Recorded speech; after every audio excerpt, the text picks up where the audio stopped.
බොජ්ජංග කියන්නේ මොනවද? බොජ්ජංග කේනට්ටේන බොජ්ජංගා බෝධාය සංවත්තති බොජ්ජංගා බොජ්ජಂತಿ අනුබුජ්ජಂತಿ පටිබුජ්ජಂತಿ සම්බුජ්ජಂತಿ බොජ්ජංගා. අන බුදු පියාණන් වහන්සේ පෙන්නනවා බොජ්ජංග කියන්නේ මොනවද? අවබෝධයේ අංග. අවබෝධයේ පිණිස පවතින අංග. යමක් අවබෝධ කර ගැනීම. යම් න්‍යායකට අනුව අවබෝධ කර ගැනීම. නැවත නැවතත් පරීක්ෂණාත්මකව ගවේෂණාත්මකව අවබෝධ කර ගැනීම. අවබෝධය පූර්ණ කර ගැනීම යන අර්ථයන්ගෙන් බොජ්ජංග යන නාමය පනවනවා කියලා භාගතුන් වහන්සේ දේශනා කරනවා. එහෙමනම් පින්වතුනි මේ ධර්මය කෙනෙක් අසා අවබෝධ කළ පමණින් චතුරාර්ය සත්‍ය මූලික සත්‍ය ඥාන අවබෝධ වූ පමණින් කෙනෙක්ට යථාබෝධය පූර්ණ වෙන්නේ නැහැ. ඒ ඵලයටයි කියන්නේ සෝවාන් කියලා. ඒ தත්ත්වයට ආවා කියලා කෙනෙක් එකපාරටම මේ සංසාරයේ යථාර්ථය මුළුමනින්ම දකින බුද්ධ ශ්‍රාවකයෙක් බවට පත් වෙන්නේ නැහැ. එතනින් එහාට තියෙනවා තවදුරටත් තමන්ගේ අවබෝධය පූර්ණ කර ගැනීම. මෙන්න මේ අවබෝධය පූර්ණ කර ගැනීමේ ක්‍රියාවලිය තමයි මේ සප්තබොජ්ජංග කියලා පෙන්නන්නේ. සත්‍තිස් බෝධිපාක්ෂික ධර්ම කියලා ධර්ම 37ක් භාග්‍යතුන් වහන්සේ පෙන්නනවා. එයින් මේ බොජ්ජංගත් මේ 37ට අයිති. බොජ්ජංග පිළිබඳව දේශනා කරපු වෙනම සංයුක්තයක් තියෙනවා. සංයුක්ත නිකාය බොජ්ජංග සංයුක්තය. ඊට අමතරව අනිකුත් සියලුම දීඝ නිකාය, මජ්ක්‍ධිම නිකාය, දීඝ නිකාය, සංයුක්ත නිකාය, උද්දක නිකාය ආදී අනිකුත් නිකායවලත් අනිකුත් ත්‍රිපිටකයේ අනිකුත් පොත්පත්වලත් බොජ්ජංගය පිළිබඳ බොජ්ජංග ධර්ම පිළිබඳව විස්තරාත්මක විස්තරයන් විග්‍රහයන් ඇතුළත් වෙනවා. ඊට අමතරව පටිසම්භිදා මාර්ගපකරණේ බොජ්ජංග ගැන ඇතුළත් වෙනවා. දැන් මේ හැම දෙයක්ම මේ ගවේෂණය කරන කෙනෙක් නම් ධර්මීය අතුලාන්තයට කිමිදෙන්න බලාපොරොත්තු වෙන කෙනෙක් නම් මේ ධර්ම ගවේෂණය සිද්ධ කරන්න ඕන. තථාගතයන් වහන්සේ දේශනා කරපු ධර්මයේ තුල බොජ්ජංග හඳුන්වා තියෙන ආකාරය තවදුරටත් ගැඹුරින් දකින්න ඕන. මම මේ දේශනාවේදී මතු කරන්නේ මේ ලැබෙන කාලයට සහ මේ ඉන්න පිරිසට ගැලපෙන ආකාරයේ ධර්මයක් විතරයි. එතකොට පින්වතුනි මෙන්න මේ බොජ්ජංග යනු කුමක්ද? ඒ බමුණ බුදු පියාණන් වහන්සේගෙන් අහනවා ස්වාමීනි බොජ්ජංග කියන්නේ කුමක්ද? උන්වහන්සේ දෙන උත්තරයක් බෝධාය සංවත්තති බොජ්ජංග අවබෝධී පිණිස පවතින යමක් ඇද්දේ බොජ්ජංගයි. එතකොට තමයි උන්වහන්සේ පෙන්නන්නේ බුද්ධාන්ති අවබෝධ වීම, අනුබුද්ධාන්ති න්‍යායන්ට අනුකූලව අවබෝධ කර ගැනීම, පටිබුද්ධාන්ති නැවත නැවත ගවේෂණය කිරීමෙන් අවබෝධ කර ගැනීම, සම්බුද්ධාන්ති අවබෝධයෙන් පූර්ණත්වයට පත් කර ගැනීම, පූර්ණ අවබෝධයකට පැමිණීම. යනාදී වශයෙන් ඒ සියලුම අංගයන්ට හේතු වන යම් අවබෝධයේ ඥානයේ අංගයක් ඇද්ද ඊට බොජ්ජංගයයි පවසනවා කියලා අසිරමත් බුදු පියාණන් වහන්සේ අර්ථකථනය කරනවා. එහෙමනම් ඊට පස්සේ අහනවා බොජ්ජංග කීයක් තියෙනවද? අන්න බුදු පියාණන් වහන්සේ දේශනා කරනවා සත්‍තිමේ භික්කවේ බොජ්ජංග මොනවද මේ බොජ්ජංග හතක් තියෙනවා මහණ.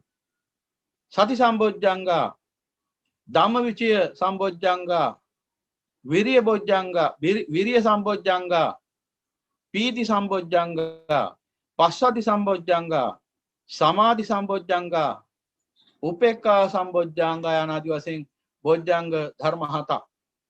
දැන් අපි එකින් එකට මේ ගැන කෙටියෙන් නමුත් විග්‍රහ කරන හොඳින් අහගෙන ඉන්න තං සුනාථ සාදුකම් මනසිකරොත. ඒ වගේම තමයි මේ බොජ්ජංග වැඩෙන හැටිත් දැන් කියනවා. වඩන හැටිත් කියනවා. ඒ වගේම තමයි මේ බොජ්ජංග තුලින් ලෝකෝත්තර දෙයන් වැඩෙන හැටිත් පෙන්වලා දෙනවා. බුදු පියාණන් වහන්සේ දේශනා කරන මහාන ලෝකෝත්තර දෙයන් වැඩිම යනු මේ බොජ්ජංග වැඩිමයි කියලා. බුදු පියාණන් වහන්සේ පෙන්වන භාවනාව යනු මේ බොජ්ජංග වැඩිමයි. සබ්බාසව සූත්‍රයේ 7 වෙනි අංගය භාවනාමය පහතබ්බා කියන කොටස යටතේ අන්න විස්තර වෙනවා බොජ්ජංග වැඩිම මේ සප්ත බොජ්ජංග වැඩිම තමයි භාවනාව කියලා. බුදු පියාණන් වහන්සේ පෙන්වා දෙන භාවනාව. එහෙම නැතු වෙන භාවනාවක් පෙන්වලා දෙන්නේ නැහැ. ඕක තමයි භාවනාව. එහෙමනම් මේ භාවනාව ඇතුලේ අංග 7ක් තියෙනවා. මොකද්ද මේ භාවනාව කියන්නේ? යම්කිසි භාවිතමය ලක්ෂණයකටයි මේ භාවනාව කියන්නේ. බුදු පියාණන් වහන්සේ භාවේ තබ්බන්ති අනාදි වශයෙන් පනවන්නේ මේ භාවනාවයි. ඒ කියන්නේ අපි යමක් තේරුම් අරන් අවබෝධ කරගෙන ඔන්න ඔහෙ ඉන්නවා. දැන් උදාහරණයක් මිනිහෙක් ලර්නර්ස් එකට ගිහිල්ලා ඉගෙන ගන්නවා වාහනයක් පදවන්න.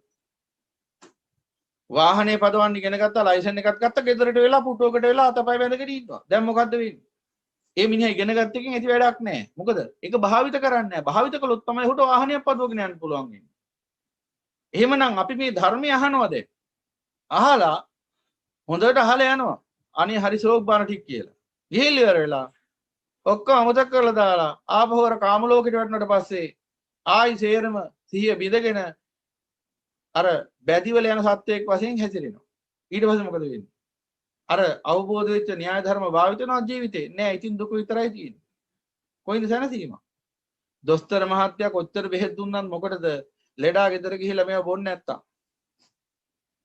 එහෙනම් මතක තියාගන්න මේ ධර්මයේ භාවිත කරන්නන්ටයි. දැන් ධර්මයේ භාවිත කරන්න ඕනේ. ඒ භාවිත කිරීම තමයි මේ බොජ්ජංග කියන්නේ. කොහොමද භාවිත වෙන්නේ? මෙන්න මේ ආකාරයෙන්. හොඳට අහගන්න. තං සුනාත සාදුකං මානසිකරොත. තං සුනාත සාදුකං මානසිකරොත.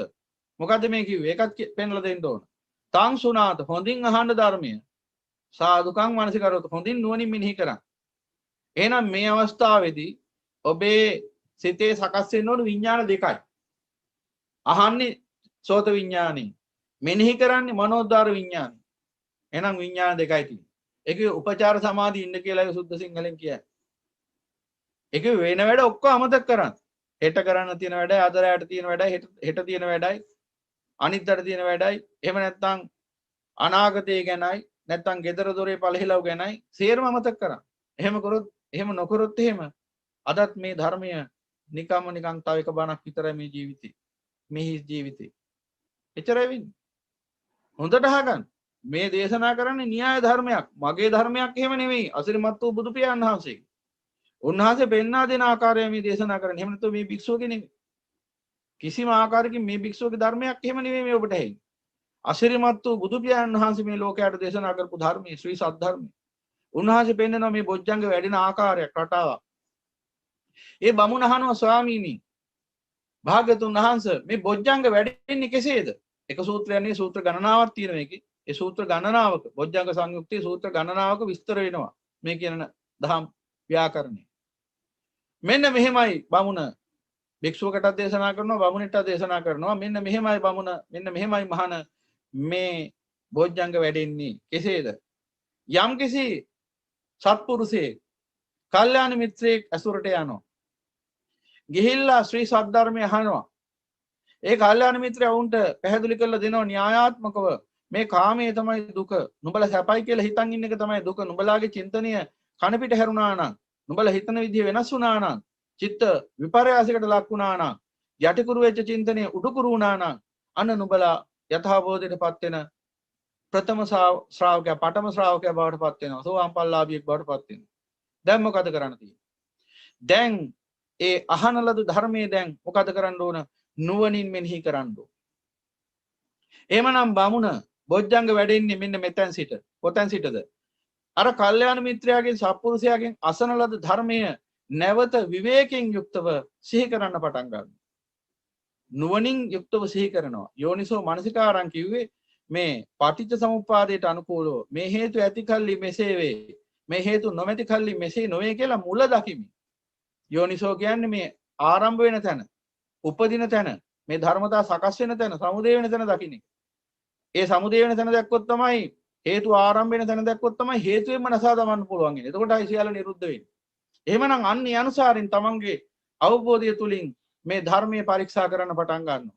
නුවණින් මේ ධර්මයේ දකිනවා. පටිච්ච සමුප්පාදයට අනුව මේ ධර්මයේ දකින්නකොට මොකද වෙන්නේ? චතුරාර්ය සත්‍ය ධර්මයේ චතුරාර්ය සත්‍ය න්‍යාය ධර්මයට අනුකූලව මේ ධර්මයේ දකින්නකොට මොකද වෙන්නේ?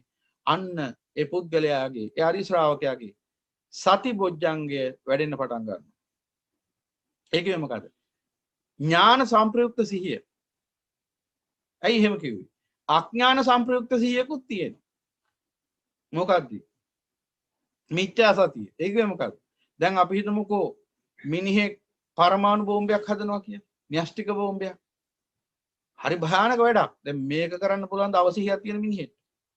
එහෙනම් ඒ මිනිහට සිහිය තියෙන්න ඕන අර කරන වැඩි. හොඳින් කරන්න. නැත්තම් පොඩ්ඩක් එහා මෙහා වුණොත් විනාශයි.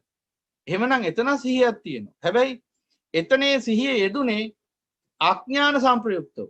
නැත්තම් ඥාන විප්‍රයුක්තව. ඥාණයෙන් තොරව අඥානකමත් එක්ක. ඒ නිසානේ බෝම්බයක් හැදුවේ. සිහියෙන් කරන්නේ මොකද්ද? තමුණුත් වෙනසෙන, අනුන්වත් වනසන විශාල විනාශයක් අටවන්නේ අර. එහෙමනම් ඒකට නෙමෙයි සිහිය කියන්නේ. මේ බුදු පියාණන් වහන්සේ පෙන්වන ලෝකෝත්තර සම්මා සතිය කියන්නේ මොකද්ද? ප්‍රඥාව සමග යෙදෙන සිහිය. සිහියෙන් ඉන්නේ කා ගැනද? සිත ගැන. දැන් මේ ලෝකෝත්තර සම්මා සතිය ඇති නොවෙච්ච සියලුම දෙනා කොහෙද දන්නේ බලන් ඉන්නේ? එළියේද? අරයා කරන්නේ මොනවද? මෙයා කරන්නේ මොනවද? අර හෙට ගියේ කවුද? මෙහෙට ගියේ කවුද? ඇයි එහෙම කරන්නේ? යනාදි වශයෙන් මේ ලෝකේ පරිහිලව බලන් ඉන්නේ. ඇයි ඒ? දකින්න ඕන දේ සිහියෙන් දකින්න ඕන දේ දැක්කේ නෑ නුවණ. බණ ඇහුවේ නැති නිසා අඥානකමට හිතුවා මේ ඉපදිලා තියෙන්නේ ලෝකෙ දින වගපල් හොයන්නයි කියලා. ඒ නිසා මොකද කරන්නේ? උදේ ඉඳලා රැ වෙනකන් ලෝකෙ දින වගපල් හොයනවා. මදි හරියට රූපවාහිනියේ ගුවන්විදුලි දාගෙන පත්තර අරගෙන හොයනවා. තමන්ගේ හිත දිහා බලන් ඉන්න කිව්වහම ලෝකේ දිහා බලන් ඉන්නවා අඥානිය. බුදු පියාණන් වහන්සේ දේශනා කළේ අත්තානන්තේ ගවේසස්සු. දැන් මොකද වෙන්නේ? අහපු ධර්මයේ නුවණින් මෙහෙය කරනකොට මොකද වෙන්නේ? සම්මා සතිය වැඩෙන්න පටන් ගන්නවා. සති බොජ්ජංගේ වැඩෙන. සති බොජ්ජංගේ. සති බොජ්ජංගේ කියන්නේ සිත පිළිබඳව සිහියෙන් යුක්තව බලන් ඉන්නවා ප්‍රඥාව සම්ප්‍රයුක්තව. ඒ කියන්නේ ඥාණයෙන් බලන් ඉන්න සිත දිහා තුච්ච නින්දිත සිත ඔබ කොයි විදිහටද හැසිරෙන්නේ? මම දැන් ඔබ ගැන හොඳ සෝදිසියෙන් ඉන්නේ. ඔබ මොකද කරන්නේ ඔය?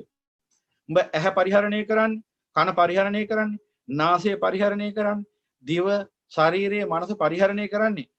කෙබඳු අරමුණකින්ද කියලා මම හෝදිසියෙන් බලන් ඉන්නේ ප්‍රඥාවෙන්. අන්න සම්මා සතිය. ලෝකෝත්තර සම්මා සතිය. ඒකයි බලන්න ඔබටම තේරෙනවා ඇති. තථාගතයන් වහන්සේගේ ධර්මය අවබෝධ නොවන තැනයි අසත්පුරුෂයයි නෑ. අසත්පුරුෂය බලන් ඉන්නේ අනුන්ගේ දිහා. අනුන් සිල් රකින්න හැටි, අනුන් මග මොකක් හරි අනුන්ගේ එකක් බලන් ඉන්නේ. අනුන් කොහොමද කතා කරන්නේ, අනුන් කොහොමද හැසිරෙන්නේ, අනුන් කොහොමද කන්නේ බොන්නේ ඔක්කොම ටික. අර ඥානවන්තය මොකද කරන්නේ? ලෝකෙන් හිත මුදවගෙන සිත දිහා බලාගෙන ඉන්නවා. සිත කොහොමද හැසිරෙන්නේ? සිත කොහොමද හැසිරෙන්නේ කියලා ප්‍රඥාවෙන් බලන් ඉන්න එකටයි සති සම්පොඥංගය කියන්නේ. එහෙනම් අන්න එකටයි සති සම්පොඥංගය කියන්නේ. අන්න දැන් බුදු පියාණන් වහන්සේ අපට පෙන්නන මොකද්ද? බමුණ මේ සතිපොඥංගය ප්‍රත්‍ය වේලා අයින් උපදිනවා ධම්මවිචය සම්පොඥංගය. දැන් ඔබටම දැන් මේක ධර්ම සාකච්ඡාවක් වශයෙන් කරා නම් මම ඔබෙන් ප්‍රශ්න අහනවා මේ වෙලාවේ. දැන් මෙහෙම ප්‍රශ්න අහන්න නැතුව මම මේ දේශනාව කරන්නේ කාලය ඉතුරු කරගන්නත් එක්ක. දැන් නුවණින් දකින්න හැමෝම මේ කියනවට නිකන් අහන් ඉන්න එපා. දැන් බලන්න මම මේ කියන විදිහට හිතන්න. කොහොමද? දැන් බලන්න ඔබ නුවණින් ඔබට යමක් පෙනේ. එතකොට මේ න්‍යාය ධර්මයන් ඔබට පේන්න ගනි. කොහොමද? දැන් කල්පනා කරන්න සතිපොඥංගේ වැඩෙනකොට. ඒ කියන්නේ සිත දිහා කෙනෙක් ප්‍රඥාවෙන් බලන් ඉන්නකොට සිතේ හැසිරීම දිහා ඊළඟට වැඩෙන්න ගනි කුමක්ද? අන්න බලාගතයි මොකද්ද කියලා. ඊළඟට යාට පේන්න ගන්නවා සිත දිහා ප්‍රඥාවෙන් බලන් ඉන්නවා නම් සිතේ හැසිරීම කෙනෙක් ප්‍රඥාවෙන් නිරීක්ෂණය කරනවා නම් අන්න යාට පේන්න ගන්නවා මොකද්ද? හිතේ දැනටමත් අවසන් වෙලා තියෙන රාග දේශ මොහොල ස්වභාවය. ඒ වගේම පේනවා තව තවත් අවසන් කරන්න ඉතුරු වෙලා තියෙන රාග දේශ මොහොල ස්වභාවය. අන්න පේන්න ගන්නවා. ඒකේ මොනවාද? එයාට පේන්න ගන්නවා සමුදය ධර්ම සහ නිරෝධ ධර්ම වෙන් වෙන් වෙලා. එයාට පේනවා තමන්ගේ හිතේ කාමච්ඡන්ද, ව්‍යාපාද, තීන මිද්ද, උද්ධච්ච කුක්කුච්ච, විචිකිච්ඡා කියන නීවරණ ධර්ම නැగిලා නම් නීවරණ ධර්ම නැగిලා කියලා පේනවා. එහෙමනම් ඒ නීවරණ ධර්ම පහ වෙලා ගිහිල්ලා සමතේ විදර්ශනා වැඩෙනවා නම් බොජ්ජංග ධර්ම වැඩෙන බව පේනවා. නිරෝධ ධර්ම වැඩෙන බව පේනවා. එහෙමනම් අන්නර සිතේ හැසිරීම ප්‍රඥාවෙන් බලන් ඉන්න අරිය ශ්‍රාවකයා තුළ ඊළඟ අවබෝධය අංගය වැඩිනවා. ඒකට කියනවා ධම්මවිචය සම්බොජ්ජංගේ. මොකද ධම්මවිචය කියන්නේ? මෙන්න මේ සිතේ පවතින සමුදය ධර්ම සහ නිරෝධ ධර්ම වල ස්වභාවය පේන්න පටන් ගන්නවා. එතකොට තමයි ඒ ආරි ශ්‍රාවකයා මොකද කරන්නේ? අන්න ධර්මයේ ගවේෂණය කරන්න පටන් ගන්නවා. මොකද්ද ධර්මයේ ගවේෂණය කරනවා කිව්වේ? අර විමර්ශා කියන ඉර්ධිපාදයට වැඩිනවා. කොහොමද වැඩෙන්නේ? දැන් එයා බලනවා තවදුරටත් මගේ රාග දේශ මොහ මේ මට්ටම් වලින් ඉතුරු වෙලා තියෙනවා. මේ රාග දේශ මොහ දැන් අඩු වෙලා. හැබැයි මේ මට්ටම් වල රාග දේශ මොහ ඉතුරුයි. ඒ නිසා මොකද කරන්න ඕන? තව තවත් බණ අහන්න ඕන. තව තවත් ධර්මය පරිශීලනය කරන්න ඕන. කල්යාණ මිත්‍රයන් මුණ ගැහෙන්න ඕන. එයාගෙන් උපදෙස් ගන්න ඕන. එයාත් එක්ක ධර්ම සාකච්ඡා කරන්න ඕන. යනාදී වශයෙන් ධර්මය විමර්ශනය කිරීමේ, විචාරය කිරීමේ කාර්යාවලියකට ලැබෙනවා. ඒ තමයි ධම්මවිචය සම්බොජ්ජංගය. එහෙමනම් සති සම්බොජ්ජංගේ ප්‍රත්‍ය වේලා ධම්මවිචය සම්බොජ්ජංගේ හට ගන්නවා. ධම්ම විජය නෙවෙයි ධම්ම විචය. විචය කියන්නේ විචාරය කරනවා, විමර්ශනය කරනවා. එහෙනම් ධර්මයේ විමර්ශනය කිරීමේ අවබෝධය අංගේ වැඩින්න ගන්නවා. ඒකට කියනවා ධම්මවිචය සම්බොජ්ජංගය. දැන් බොජ්ජංග දෙකයි. දැන් මම මේ ඊටාම කෙටියෙන් නමුත් පැහැදිලි කරන්නේ ඉදිරියට ඔබට මේ සාකච්ඡාවේදීම ඕන තරම් ප්‍රශ්න අහන්න පුළුවන් මේ සම්බන්ධයෙන්. එතකොට ඔන්න බොජ්ජංග දෙකයි. දැන් තුන්වෙනි බොජ්ජංගේ මොකක්ද කියලා අපි ඔය අනුසාරයෙන් බලමු. දැන් සත්පුරුෂයෙක්ගෙන් බණහලා ඒ ධර්මය අවබෝධ කරගෙන ඒ ධර්මයට අනුකූලව සිත දිහා ප්‍රඥාවෙන් නිරීක්ෂණය දෙන කෙනෙක්ට නිරීක්ෂණයෙන් යුක්තව ඉන්න කෙනෙක්ට සති සම්බොජ්ජංගේ වැඩෙනවා. ඒ සති සම්බොජ්ජංගය තුලින් ඔහු දකිනවා ඒ සිතේ ගොඩනැගෙන සමුදය ධර්ම සහ නිරෝධ ධර්ම ඊට පස්සේ තමයි ඒ සමුදය තවදුරටත් වය කරගන්නට එහෙම නැත්නම් දුරු කරගන්නට ධර්මයේ ਵਿਚාරය කරමින් විමර්ශනය කරමින් අර කල්යාණ මිත්‍ර සම්පත්තිය තව තවත් ලැබමින් ත්‍රිපිටකය ආදී අති උත්තරීතර වූ ඒ ධම් මූලාශ්‍රයන් පරිශීලනය කරමින් කටයුතු කරන්න පටන් ගන්න. ඒ තමයි දෙවැනි සම්බොජ්ජංගය ධම්මවිචය සම්බොජ්ජංගය. දැන් බලන්න නුවණින් කල්පනා කළ ඔබ තමා තුළින් ධර්මයේ දකින්න. දැන් ඔය මට්ටමට එනකොට කෙනෙක්ගේ හිතේ ඊළඟට හට ගන්න අවබෝධයන්ගේ මොකද්ද? දැන් ඔන්න ඔතෙන් එනකොට පේනවා යමක් සමුදය ධර්ම සහ නිරෝධ ධර්ම වෙන වෙනම පේන්න පටන් ගන්නවා. මේ සමුදය ධර්ම මේ නිරෝධ ධර්ම යන ආදි වශයෙන්. දැන් ඔහුට කල්යාණ මිත්‍රයාගෙන් අවවාද ලැබෙනවා. මඟ පෙන්වීම ලැබෙනවා. අනුශාසනා ලැබෙනවා. මෙන්න මේ ආකාරයෙන් කටයුතු කරන්න. මේ ආකාරයෙන් කටයුතු කරන්න. මේ ආකාරයෙන් කටයුතු කරන්න. එතකොට මොකද වෙන්නේ? ඔබට පුළුවන්කම ලැබෙනවා මේ රාග දේශ මොහ මේ ආකාරවලින් නිරුද්ධ කරගන්න. අන්න ඒකයි. දැන් ධර්මය සියලු දෙනාට දේශනා කරද්දී පොදු රාමුවක් ඇතුළේ ඉඳන් දේශනා කරන්න ඕන. හැබැයි එකිනෙකා මේ මග වඩද්දී එන ප්‍රශ්න එකිනෙකාගේ විඥාන වලට අනුරූපයි. ඒ නිසා පොදු විග්‍රහය ඇතුළේදී ඇහෙන ඇතැම් න්‍යායන් පුද්ගලිකව භාවිත කරන්න ගියාම සමහර ප්‍රශ්න හට ගන්න පුළුවන්. ඒ නිසා කල්යාණ මිත්‍රයෙක්ගේ උපකාරය අවශ්‍ය වෙනවා එබඳු අවස්ථාවල. ඉතින් එසේ ලැබෙන කල්යාණ මිත්‍ර සම්පත්තිය තුළින් ලැබෙන අවවාද අනුශාසනා නිසි ආකාරයෙන් පිළිපදිනකොට අන්න මොකද්ද ඊළඟට වැඩෙන අංගය නුවණින් බලන්න. දැන් ওই මට්ටමට එන කෙනෙක්ගේ ඊළඟට වැඩෙන අංගය මොකද්ද? දැන් ඔහු උත්සාහ කරන්නේ මොකටද? දැන් දැක්කනේ සමුදය ධර්ම දැක්කා, නිරෝධ ධර්ම දැක්කා. දැන් කල්යාණ මිත්‍රයාගෙන් උපදෙස් ලැබුණා. මෙන්න මේ ආකාරයෙන් සමුදයට ඇති හේතු නිරුද්ධ කරන්න, මෙන්න මේ ආකාරයෙන් නිරෝධය පිහිටන්න කියලා. එතකොට මොකද වෙන්නේ? අන්න ඒ පුද්ගලයාගේ හිතේ වීරිය වැඩෙන්න පටන් ගන්නවා. කොහොමද? ඔහු උපන් අකුසල් දුරු කරන්න පටන් ගන්නවා. නූපන් අකුසල් නූපදවා සිටින්න උත්සාහ දරනවා. උපන් කුසල් වැඩි දියුණු කරනවා. නූපන් කුසල් උපදවනවා. උපන් අකුසල් පහ කිරීම. උපන් අකුසල් පහ කිරීම පහාන පදහාන. නූපන් අකුසල් නූපදවීම සංවර පදහාන. උපන් කුසල් වැඩි දියුණු කිරීම අනුරක්ෂණ පදහාන. නූපන් කුසල් ඉපදවීම භාවනා පදහාන යන සතර සම්‍යක් පදහාන ප්‍රධාන නෙමෙයි පදහාන කියන්නේ වීරියට පාළිය. පදහාන වැඩෙනවා. වීරිය සතර ආකාරයකට වැඩෙනවා. දැන් මොකද්ද වැඩුණේ? වීරිය සම්බොජ්ජංගය. දැන් බලන්න මේ බොජ්ජංග වැඩෙන ආකාරයකට එකක් ප්‍රත්‍යල උපදින්න. හොඳින් නුවණින් දකින්න. එතකොට ඔබට කිසිම ගැටලුවක් ආයෙ ඇති වෙන්නේ නැහැ.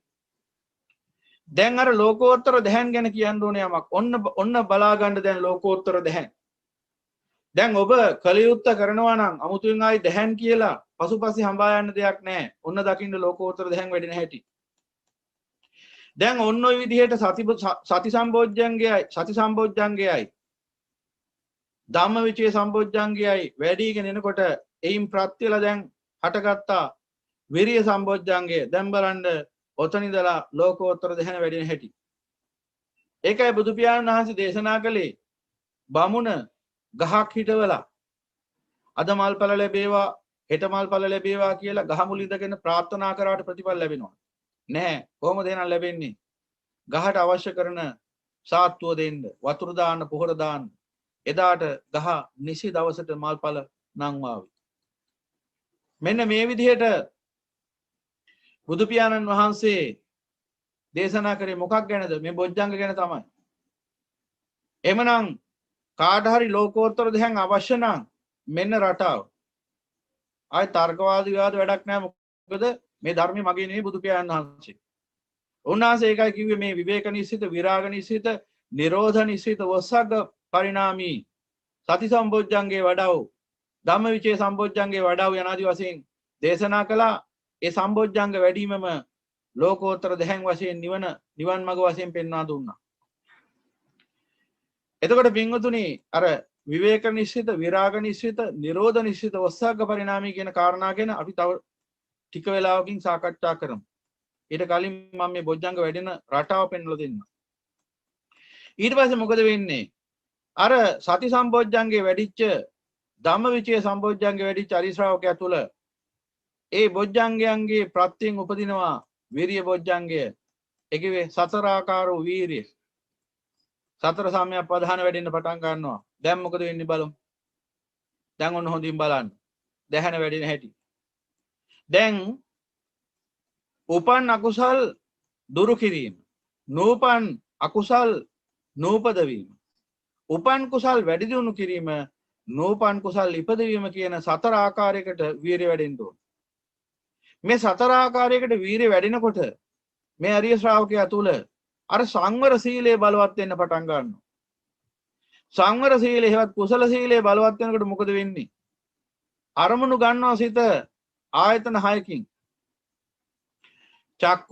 චක්කුද්්වාර, සෝතද්්වාර, ඝානද්්වාර, જીවහද්්වාර, කායද්්වාර, මනෝද්්වාර කියලා ద్వාර 6කින් අරමුණු ගන්න මේ සිත.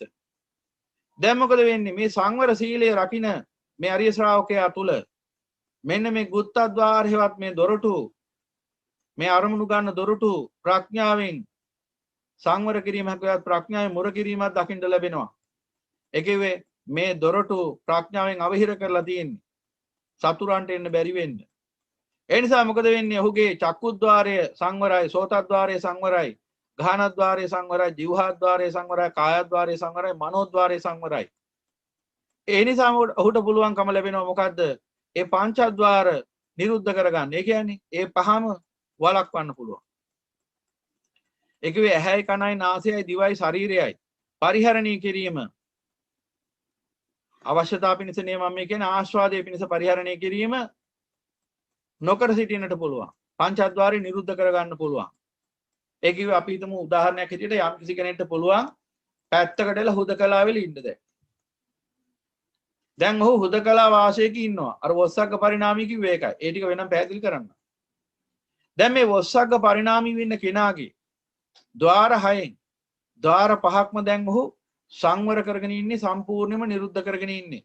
චක්කුද්්වාරයෙන් අරමුණු ගන්නෑ, සෝතද්්වාරයෙන් අරමුණු ගන්නෑ, ඝානද්්වාරයෙන් අරමුණු ගන්නෑ, જીවහද්්වාරයෙන් අරමුණු ගන්නෑ, කායද්්වාරයෙන් අරමුණු ගන්නෑ. නමුත් එක ద్వාරයකින් ගන්නව නවත්තන්න බෑ. මානසික අරමුණු ගන්නවා සිත නවත්තන්න බෑ. මනංච පටිච්ච ධම්මේ චුප්පජ්ජති මනෝ විඥානං යන ආදී වශයෙන් දිගින් දිගට සිත පංචද්වාර වහගෙන හිටියට මනෝද්වාරයෙන් දිගින් දිගට අරමුණු ගන්නවා. ඒ නිසා දැන් මොකද වෙන්නේ? මේ උපන් අකුසල් දුරු කරන, නූපන් අකුසල් නූපදවන, උපන් කුසල් වැඩි දියුණු කරන, නූපන් කුසල් උපදවන මේ අරිය ශ්‍රාවකයා දැන් දකින්නවා ඔහුට මනෝද්වාරයත් පූර්ණ වශයෙන් සංවර කරගන්න පුළුවන් වුණා නම් එහෙනම් අන්න අකුසලයෙන් මිදලා කුසලයේ තුලම හිත රඳව ගන්න පුළුවන් කියලා. දැන් අර පහ වහ ගන්න පුළුවන් නේ. ඇහැ, කන, නාසය, දිව, ශරීරය. හැබැයි මනස එහෙම වළක්වන්න පුළුවන් ආයතනයක් නෙවෙයි. එහෙමනම් මෙන්න මේ පංචද්වාරයෙන් වෙන් වෙලා මනෝද්වාරයට විතරක් සීමා වෙච්ච මේ අරිය ශ්‍රාවකයා දැන් මොකද කරන්නේ? මේ සිත දිහා හොඳට බලනවා. මානසික අරමුණු ගන්න හැටි. එතකොට ඔහුට පේනවා මේ මනසේ ආකාර දෙකකට විතර්ක සකස් වෙන බව. එක වෙලාවකට හට ගන්නවා කාම විතර්ක, ව්‍යාපාද විතර්ක, විහිංසා විතර්ක. තව වෙලාවකට හට ගන්නවා නෙක්ඛම් විතර්ක, අව්‍යාපාද විතර්ක, අවිහිංසා විතර්ක.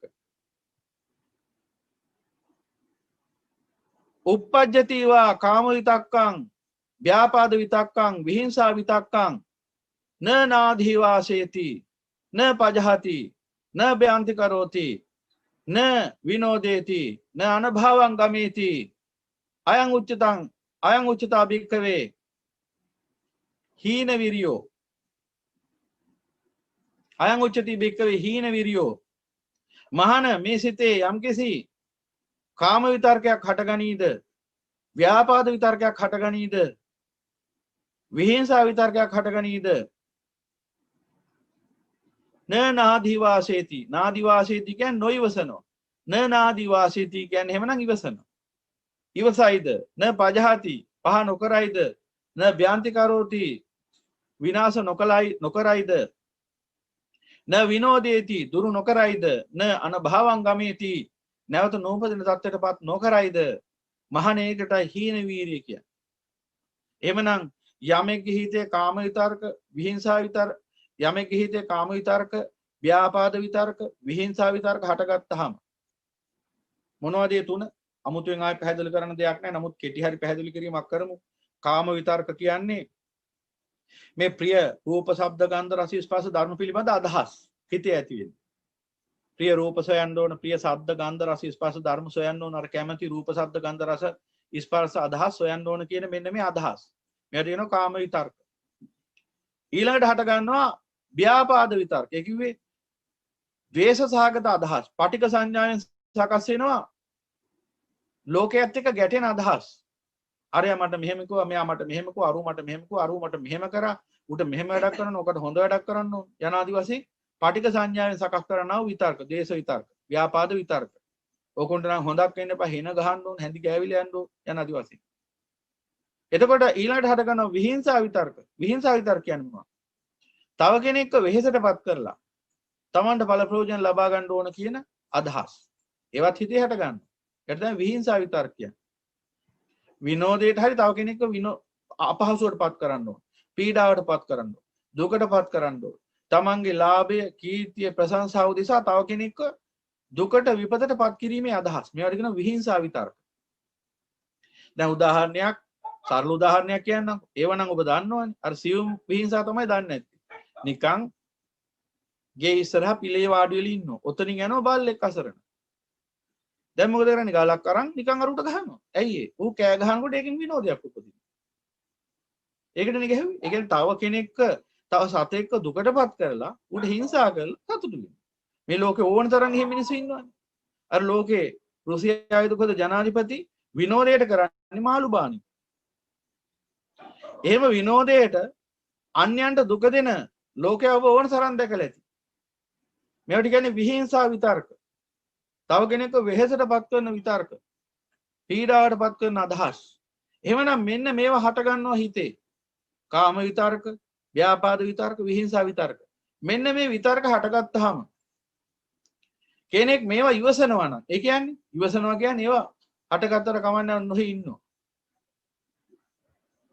න නාදි වාසේති න පජහති පහ කරන්න උත්සාහයකුත් නැහැ.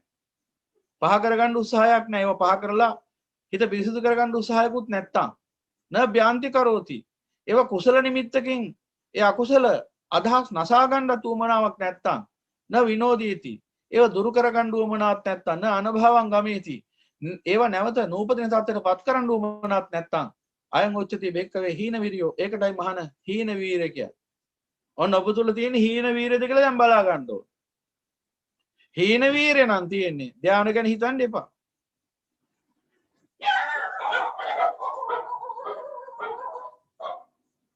හීන වීරය නම් ඔබ තුල තියෙන්නේ ධානය ගැන හිතන්න එපා. එහෙනම් ධානය වැඩෙන්නේ කාටද? ඔන්න බලා ගන්න. දැන් ධානය වැඩෙන්නේ ඔන්න ඔතන ඉඳලා. දැන් කොහොමද වෙන්නේ කියලා න්‍යායාත්මකව පැහැදිලි කරලා දෙන හොඳට අහගන්න ඕන. තර්ක විතර්ක සේරම පස්සකින් තියලා. ඉස්සෙල්ලා ධර්මය හොඳට අහගන්න. ඊට පස්සේ කැමති ප්‍රශ්නයක් අහන්න පුළුවන්. ඊට පස්සේ දැන් මොකද වෙන්නේ? එහෙනම් අන්න බුදු පියාණන් වහන්සේ ඊළඟට පෙන්නනවා මොකද්ද?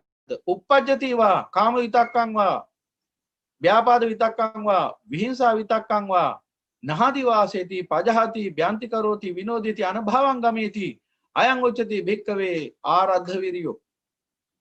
මහාන සිතේ යම්කිසි කාම විතර්කයක් හටගත්තාද, ව්‍යාපාද විතර්කයක් හටගත්තාද, විහිංසා විතර්කයක් හටගත්තාද, මහණේ නොයිවසයිද, පහ කරයිද, ඒ නසා තමයිද, ඒ දුරු කරයිද, ඒ නැවත නූපදින තත්ත්වයට පත් කරයිද, මහාන අන්න ඒකටයි කියන්නේ ආරද්ධ වීරිය, ආරම්භ කරන ලද වීරිය, වැඩෙන වීරිය, වඩන වීරිය කියලා.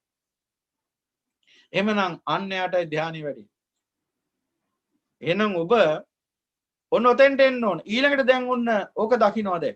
හීන වීරිය සහ ආරද්ධ වීරිය වෙනස දකින්නවද? දැන් මේ බොජ්ජංග වැඩෙන කෙනානේ. දැන් මෙයා බොජ්ජංග වැඩිනව වඩනවා දැන් දෙකම කරන්න පුළුවන් අවබෝධයෙන්. නැත්තම් වැඩින්න ඇරලා ඉන්න පුළුවන් දන්නේ නැත්තම්. දැන් දැනගත්තාම වඩන්න පුළුවන්. කොහොමද මේක වෙන්නේ කියලා. මෙතන තියෙන තාක්ෂණික යම්කිසි කටයුත්තක් න්‍යායාත්මක කටයුත්තක් තියෙනවා. ඒ න්‍යාය අවබෝධ කරගත්තාම ඒක භාවිත කරාම ඒ ප්‍රතිඵල ඉක්මනින් ලැබෙනවා. දැන් එතකොට දැන් අන්න ආරද්ධ වීරිය තුල ඉන්නේ. එහෙමනම් මෙයාට සිද්ධ වෙන හැම මොහොතකම මොකද්ද? උපදින සියලුම කාම විතරක, ව්‍යාපාද විතරක, විහිංසා විතරක ඉක්මනින්ම පහ කරන්න, දුරු කරන්න, විනාශ කරන්න, නැවත නූපදින තත්ත්වයටපත් කරන්න. මෙන්න මේක කරන්න ඕන.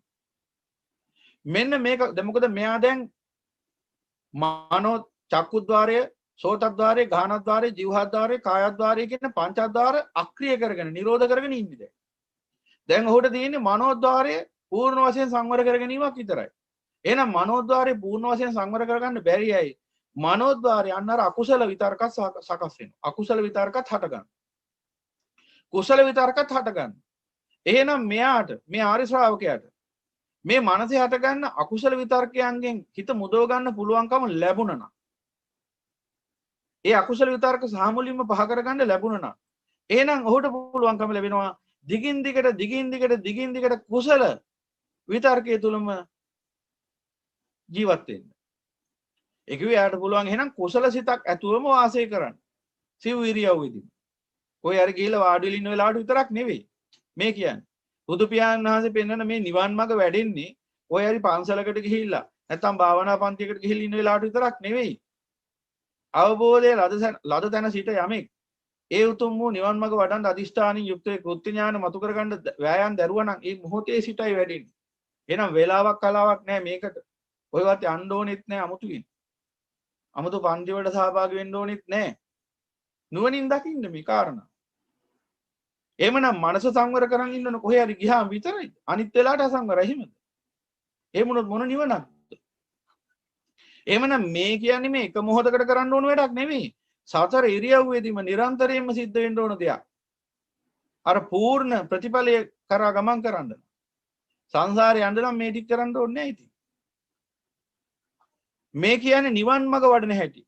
නිවන පූර්ණ කරගන්න හැටි මිසක් සංසාරේ යන්න උත්සාහ ගන්න අයට නෙමෙයි මේ ධර්මය අදාළ වෙන්නේ. නිවනට යන පිරිස. ඒ නිසා හොඳට අහගන්න ඒ අය. එතකොට එහෙනම් මෙන්න මේ මනසේ හටගන්න අකුසල විතර්ක බැහැර කරලා කුසල විතර්කයකම සිත මනස රඳවගෙන ඉන්න පුළුවන් නම් අන්න එතන තියෙනවා හිතේ පාරිශුද්ධිය. පූර්ණ පාරිශුද්ධියක් නෙමෙයි. ඒ මට්ටමට පාරිශුද්ධියක් තියෙනවා. එහෙමනම් පින්වතුනි ඔන්න ඔය අවස්ථාවේදී මොකද කරන්නේ මේ ආර්ය ශ්‍රාවකයා? අර අකුසල නිමිත්තෙන් හිත මුදවගෙන අකුසල විතර්කයෙන් හිත මුදවගෙන කුසල විතර්කේ රඳවන්න මොකද කරන්නේ? කුසල විතර්කය අරගෙන එය සිහි කරමින් ඉන්නවා ප්‍රඥාවෙන් යුක්තව. කුසල විතර්කයක් අරගෙන සිහි කරමින් ඉන්නවා. ඇයි ඒ? නිරන්තරයෙන් හිත අකුසලයෙන් මුදවගෙන ඉන්න. එහෙම නැතුව කොහේ හරි ගිහිල්ලා වාඩි වෙලා ඉන්න වෙලාවකට විතරක් නෙවෙයි. හොඳට තේරුම් ගන්න මේක. නිවන් මඟ වැඩෙන්නේ කොහේ හරි ගිහිල්ලා අමුතු පන්සලකට හරි අමුතු භාවනා මධ්‍යස්ථානයකට හරි ගියාම විතරයිද? දැහැන වැඩෙන්නේ. අනිත් වෙලාවට වැඩෙන්නේ නැද්ද? ඒ කියන්නේ අනිත් වෙලාවට අකුසල සිතකින්ද ජීවත් වෙන්නේ. අර වෙලාවට විතරයිද කුසල සිතක් තියෙන්නේ. එහෙනම් මොන නිවනක්ද? එහෙනම් අපි මේ භාවනා කටයුතු යෙදෙන වෙලාවට ඔය කියන විදිහට ඒ භාවනාව යෙදෙන වෙලාවේ විතරයි අපට නිවන තියෙන්නේ. අනිත් හැම වෙලාවෙම තියෙන්නේ ගින්දර. ඒ නිසා මේ කියන්නේ එහෙම එකක් නෙමෙයි. මේ කියන්නේ සෑම මොහොතකම සිද්ධ වෙන්න ඕන දෙයක්. ප්‍රඥාවෙන් කළ යුත්තක්. ආශේවිතාය භාවිතාය බහුලීකතාය. බෙහෙවින් ඇසුරු කළ යුතු, බෙහෙවින් භාවිත කළ යුතු, බහුලීකරණය කළ යුතු භාවිතයක් ගැනයි මේ පෙන්වන්නේ. يعني සුද්ධ සිංහලෙම කියන්නේ හැම තිස්සෙම මෙන්න මේ කියන වැඩේ කරන්න. සුද්ධ සිංහලෙම කිව්වොත්. හැම ඉරියව්වකදීම, හැම අවස්ථාවකදීම, හැම තැනකදීම මේ විදිහට හැසිරෙන්න කියලා මේ කිව්වේ. එහෙමනම් දැන් අන්නේ ආර්ය ශ්‍රාවකයාට සිද්ධ වෙනවා අකුසල නිමිත්තෙන් අකුසල විතර්කයෙන් හිත මුදවගෙන කුසල විතර්කයක රඳව ගන්න නම් කුසල විතර්කයක්ම හැමතිස්සෙම සේකර කර ඉන්න. එහෙනම් එයා දක්ෂ වෙනවා මේ ලෝකේ දකින්න ඕනම දෙයක් ඕනම දෙයක් තුලින් කුසල විතර්කයක් මතු කරගන්න. ඕනම දෙයක් තුලින් කුසල විතර්කයක් මතු කරගන්න පුළුවන්කම තියෙනවා. මම උදාහරණයක් ඔබට කියන්නම්. දක්ෂ වෙන්න ඕන අන්න ඒකට.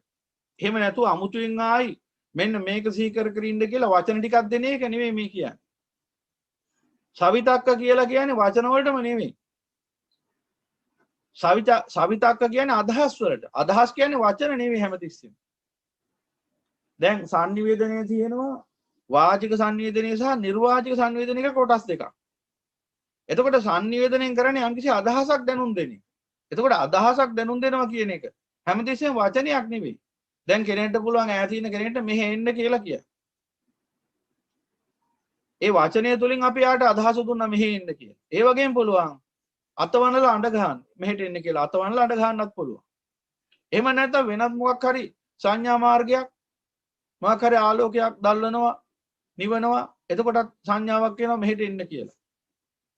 අර බල්ලන්ට කැම දෙනකොට එහෙම දැකලා ඉතින් තකයකට ගහනවා. එතකොට උන් දුවගෙන එනවා. උන්ට කියන්නේ මෙහෙට එන්න කියලා. එතකොට මේ අදහසක් කියන්නේ විතර්කයක් කියන්නේ හැමතිස්සෙම වචන වලට නෙමෙයි. අදහස කියන එක වාචික නිර්වාචික කියන ආකාර දෙකටම සකස් වෙනවා. එහෙනම් සවිතක්ක කියන්නේ මේ කුසල සවිතක්කයක් කියන්නේ වචන මාලාවක් නෙවෙයි. වචන මාලාවිනුත් පුළුවන්. තර්කවාදීන්ට කියන්නේ තර්කයක් ගොඩනගන්න ඕනේ නැහැ උතන. ඇයි හොඳටම පේනවා දැන් අපිට යම්කිසි අදහසක් කාට හරි දැනුම් දෙන්න. වචනයක්ම ඕනේ. ඒකට පුළුවන් යම්කිසි ආකාරයකින් නිර්වාචික සංයෝජන ක්‍රමයක් පාවිච්චි කරන්න. චිත්‍රයක් ඇඳලා පෙන්වන්න පුළුවන්. නැටුමක් නටලා පෙන්වන්න පුළුවන්. අංග චලනයක් සිද්ධ කරන්න පුළුවන්. එහෙමනම් පින්වතුනි හොඳින් නෝනින් දකින්න. මේ කුසල විතර්ක කියලා කියන්නේ මොනවා හරි වචන කොටකට නෙමෙයි. වචන වලිනුත් පුළුවන් අදහසක් දෙන්න. හැබැයි වචනම විතරක් නෙමෙයි සවිතක්ක කියන්නේ. අදහසක්. කුසල සවිතක්කයක් කියවම එහෙනම් ඕනම ලෝකේ දකින්න ලැබෙන ඕනම දෙයක් තුලින් අපිට පුළුවන් මේ කුසල අදහස මතු කරගන්න. කුසල විතර්කය මතු කරගන්න. උදාහරණයක් කියන්න. නාග සමාල කියලා හිටියා හාමුදුරු කෙනෙක්. මේ හාමුදුරු දවසක් යනවා පිණ්ඩපාතේ. පිණ්ඩපාතේ යනකොට එක්තරා තරුණ නාටිකාංගනාවක් පාර මැද පාර අද්දර නර්තනයක නියැලෙනවා. මේක බලාගෙන ඉන්නවා විශාල පිරිසක් වට වෙලා. අද වගේම තමයි. දැන් මේක බලාගෙන මේ මිනිස්සු රස විඳිනවා. අර තරුණ නෘත්‍යාංගනාව නැටුම නටනවා. දැන් මේ වෙලාවේ මෙතනින් වඩිනවා නාග සමාල හාමුදුරුවෝ. ඔන්න උන්වහන්සේ ධානය තුල ඉන්නේ දැන්. ඔන්න බලන්න ඔබ. එසේ නෙමෙයිද කිය. උන්වහන්සේ ඉන්නේ කුසල සිතක් මතු කරගෙන දැන්. උන්වහන්සේ මනෝද්වාරයේ අකුසල නිමිති පහ කරගෙන කුසල නිමිත්තක හිත රඳවගෙන ඉන්නේ අනිත්‍ය දුක්ඛ අනාත්ම වශයෙන් මෙනෙහි කරමින් සියල්ල. සියලු කාමයන් සියලු ආස්වාදයන් අනිත්‍ය වශයෙන් දුක්ඛ වශයෙන් අනාත්ම වශයෙන් නුවණින් මෙනෙහි කරද්දී ඔබ ඉන්නේ ධානා මාර්ගයේ තමයි. ලෝකෝත්තර වශයෙන්. ඒ කිව්වේ හිතේ රාග දේශ මොහ නිරුද්ධ වෙන මාර්ගයේ ඉන්නේ. ඉතින් ඒ තමයි ලෝකෝත්තර ධ්‍යාන මාර්ගය. දැන් ලෝකෝත්තර ධ්‍යාන වලින් කියලා වෙන කොහෙට හරි යනවද නිවනට හැර? එහෙනම් ලෝකෝත්තර ධ්‍යාන කියලා කියන්නේ නිවන් මාර්ග තමයි. ආයි වෙන එකක් නෙමෙයි. එහෙනම් දැන් මේ උත්තමයා ඔය විදිහට එනවා. එනකොට දැක්කා අර නාටිකාංගනා වට කරගෙන අර තරුණ පිරිසක් බොහොම ආස්වාදයෙන් යුක්තව මේ නැටුම දිහා බලාගෙන ඉන්න ආකාරය. දැන් බලන්න පින්වතුනි මෙතන සිද්ධ වෙන දේ. එක පිරිසක් දැන් දකිනවා ඇයගේ නර්තනය ඉතාම සෝබන එකක්. හරිම අලංකාර ආකර්ශනීය නැටුමක්. අපි මේ මොන සැපයක්ද විඳින්නේ. අපේ මේ පෙර පිනක් මෙබඳු නැටුමක් දැකීම යනාදී වශයෙන් ඔවුන් අර නැටුම ආස්වාදනය කරනවා. මේ වෙලාවේ මේ ස්ථානෙන් වඩින නාග සමාල හාමුදුරුවොත් මේක දකින්න. උන්වහන්සේට කල්පනා වෙන්නේ කොහොමද? උන්වහන්සේ ඉන්නේ කොයි සිතක් තුලද? උන්වහන්සේ ඉන්නේ මේ වෙලාවේ කුසල සිතක් තුල. අන දැහැන්ගත චිත්ත ස්වභාවයක ඉන්නේ. අර මිනිස්සු ඉන්නේ. ඒ මිනිස්සු ඉන්නේ අකුසල සිතක් තුල.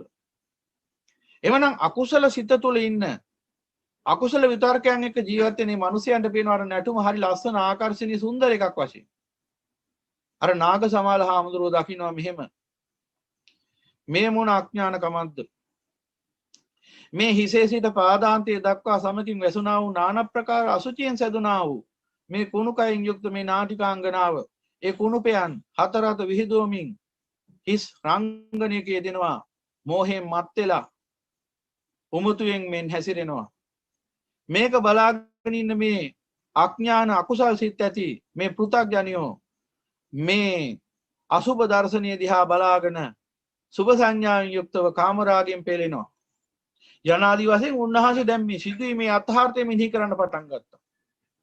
එතකොට උන්වහන්සේට පේන්න ගත්තා මේ නැටුම සුභයි කියලා මේ අඥානය ගන්න මේ අකුසල් සිතකින් කුසල සිත මතු වුණා නම් අන්න උට පේනවා මේ සිත මේ නැටුම මොන සුභයක්ද මේ අසුභයක් ඇයි සහ සුද්ධෙන්ම මේ වටා ඉන්න මේ අඥානයන්ට මේ නැටුම මේ ආස්වාදයේ දුක පිණිසමයි පවතින කෙසේද මේ අඥාන රැළ දැන් මේ නැටුම දිහා බලාගෙන කල්පනා කරන්නේ මොකක්ද කුමරියක පා සලඹ සැලුණා වසා සිටි net පියන් හැරුණා කුඹර බඹසර අසපේමා සමවැදී සිටි දැහැන බිඳුනා කියලා කල්පනා කරන.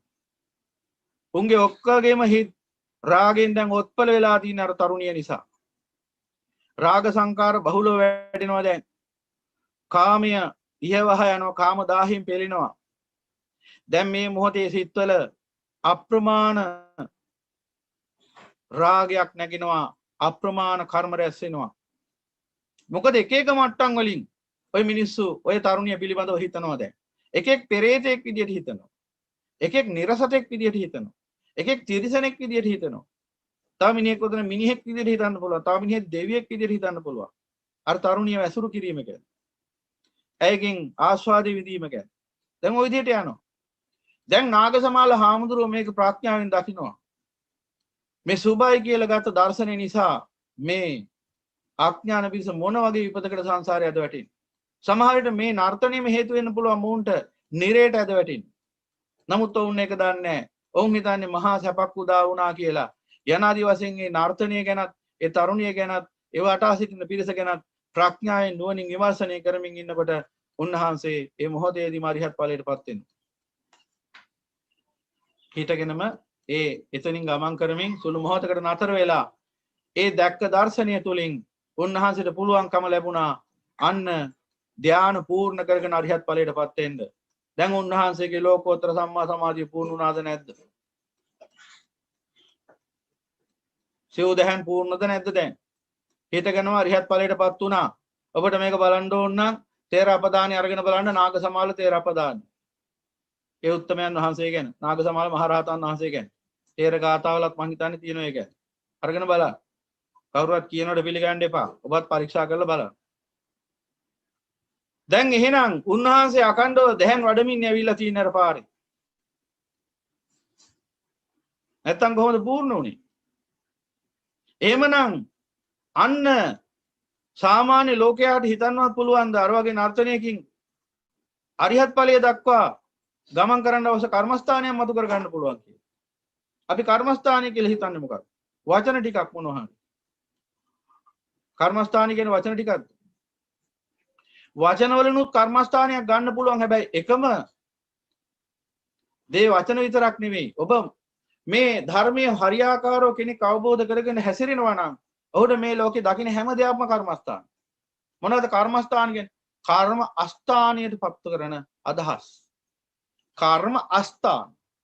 කර්මය මේ රාග දේශ මොහ චේතනා අස්ථානයට පමුණවන අදහස් වලටයි කර්මස්ථාන කියන්නේ. එහෙමනම් රාග දේශ මොහ චේතනා අස්ථානයට පමුණවන. එහෙම නැත්නම් කර්මයේ අස්ථානයට අභාවයට පමුණවන අදහස් ප්‍රාක්‍යාවෙන් බැලුවොත් ඕනෑම කාරණාවක් තුලින් ඔබට මතු කර ගන්න පුළුවන්. අර නටන තරුණිය තුලින් පුළුවන් නම් ඒ දේ මතු කර ගන්න ඔබට මේ හතර දිහාවේ මේ ලෝකේ පේන්නේ එබඳු කර්මස්ථාන නෙවෙයිද කියලා නුවණින් සිහි කරලා බලන්න ඕන. එහෙමනම් එදිනෙදා සමාජය ඔබගේ වැඩ කටයුතු කරමින් මේ විපාක ලෝකයේ ඇතුලේ හැසිරෙනකොට මේ අහන දකින්න හැම දෙයක්ම ඔබට කර්මස්ථාන බවට පත් කර ගන්න පුළුවන් ප්‍රඥාවෙන්. ඕනෑම දෙයක් තුලින් ප්‍රඥාවෙන් කර්මස්ථානෙ මතු කර ගන්න පුළුවන්. ඒකේ කුසල සවිතක්කයන් මතු කර ගන්න පුළුවන්. කර්මස්ථාන කියන්නේ කුසල සවිතක්ක. දැන් මොකද්ද වෙන්නේ? අර බලන්න රහතන් වහන්සේ නාගසමල් හාමුදුරුවෝ අර තරුණිය තුලින් මතු කරගත්තා කර්මස්ථානෙ. දැන් මොකද කරේ? සවිතක්කේ මතු වුණා. දැන් මොකද උනේ? ඒ ගැන සවිචාර කරමින් හිටියා. සවිතක්ක සවිචාර සවිතක්කං සවිචාරං විවේකජං පීති සුඛං ඒකාග්‍රතා ක්‍රමානුකූලව ධානයට නිවිද යන්නේ දැන්. දැන් ඊටු ටිකක් පැහැදිලි කරලා දෙන හොඳට අහගන්න ඕන. දැන් එතකොට එහෙනම් අන්න සවිතක්කේ මතු වුණා සවිචාරය දැන් සිද්ධ වුණා එතන. ඊට පස්සේ තමයි අර නිරාමිස ප්‍රීතිය හටගෙන ප්‍රීති බොජ්ජංගේ වැඩිලා ඉතුරු ටිකක් උනේ. දැන් බලන්න ධානය තුල දැන් බලන්න බොජ්ජංග වැඩිනකොට ධානි වැඩින හැටි. එහෙමනම් වීරිය කියන සම්බොජ්ජංගේ ඇතුලේ ඔබට පේනවා මෙන්න මේ සවිතක්ක සවිචාර. ඇයි? අර ආරද්ධ වීරිය පිහිටිය බුද්ධ ශ්‍රාවක හරි ශ්‍රාවකයා නිරන්තරයෙන් කුසලසිත පවත්වාගෙන යන්න මොකද්ද පාවිච්චි කරන්නේ? සවිතක්ක සවිචාර. ඒ කියන්නේ තමන් අවට ඕනෑම සිදුවීමක් එයා දක්ෂ වෙනවා සවිතක්කයක් බවට පත් කරගන්න. ඒ කියන්නේ ඕනම දෙයකින් කුසල සිතක් මතු කරගන්න පුළුවන්. කොහොමද? ඕනම දෙයක ඕනම දෙයක් ප්‍රතිසෝත චින්තනයෙන් දැක්කහම එතන මතු වෙන කුසල විතක්කයක්. දැන් අතනත් උනේ ඒකනේ. ලෝකයා දැක්කේ අනුලෝම චින්තනය. ඒ අනුලෝම චින්තනයේදී ඔවුන් දැක්කේ මොකද්ද? මේ අනුලෝම ශාන්තිය ගැන නෙමෙයි කියන්නේ. අනුලෝම චින්තනයේ ලෝකයාට අනුකූල වෙච්ච චින්තනය. ලෞකික චින්තනය. ලෝකයාට අනුව අර නැටුම හරි සැපක්. පටිලෝම චින්තනය. නැත්නම් නිවනට අනුකූල චින්තනය තුලින් දැක්කහම පේනවා ඒ නැටුම දුකක් කියලා. එහෙනම් පින්වතුනි ඕනම සිදුවීමක් ඔස්සේ ඕනම රූපයක්, ශබ්දයක්, ගන්ධයක්, රසයක්, ස්පර්ශයක්, අදහසක් ඔස්සේ ඔබට කුසල නිමිත්ත මතු කරගන්න කුසල සවිතක්කයක් මතු කරගන්න හැකියාව තියෙන්න ඕන. එහෙනම් අන්නේ මතු කරගත්ත සවිතක්කයේ පිළිබඳව නුවණින් ਵਿਚාරය කිරීමෙන් නුවණින් සිහි කරමින් සිටීම සවිචාරයි. එහෙනම් ඔන්න දැන් දකින්න පුළුවන් ඔබට විරිය කියන සම්බොජ්ජංගය තුළ ওই සවිතක්කයයි සවිචාරයයි දකින්න ලැබෙන්නේ. ඒක තමයි කිව්වේ උපන් අකුසල් දුරු කිරීම, නූපන් අකුසල් නූපද වීම, උපන් කුසල් වැඩි දියුණු කිරීම, නූපන් කුසල් ඉපදවීම කියලා. ඒ කිව්වේ සවිතක්ක සවිචාර ගැන. එහෙනම් ඔය කිව්ව සතර සම්‍යක්පදාන වැඩෙන්නේ ඔන්න ඔය සවිතක්ක සවිචාර තුලදී. එහෙනම් එතන වැඩෙනවා ආරද්ධ වීර්යය. එහෙනම් ඔන්න දැන් බොජ්ජංග තුනක් වැඩෙන හැටි දැක්කා. සති සම්බොජ්ජංගය, ධම්මවිචය සම්බොජ්ජංගය, විරිය සම්බොජ්ජංගය. දැන් බලමු අපි විරිය සම්බොජ්ජංගයෙන් ප්‍රත්‍ය වේලා උපදින්නේ කෙබඳු සම්බොජ්ජංගයක්ද කියලා. දැන් බලන්න මොකද වෙන්නේ.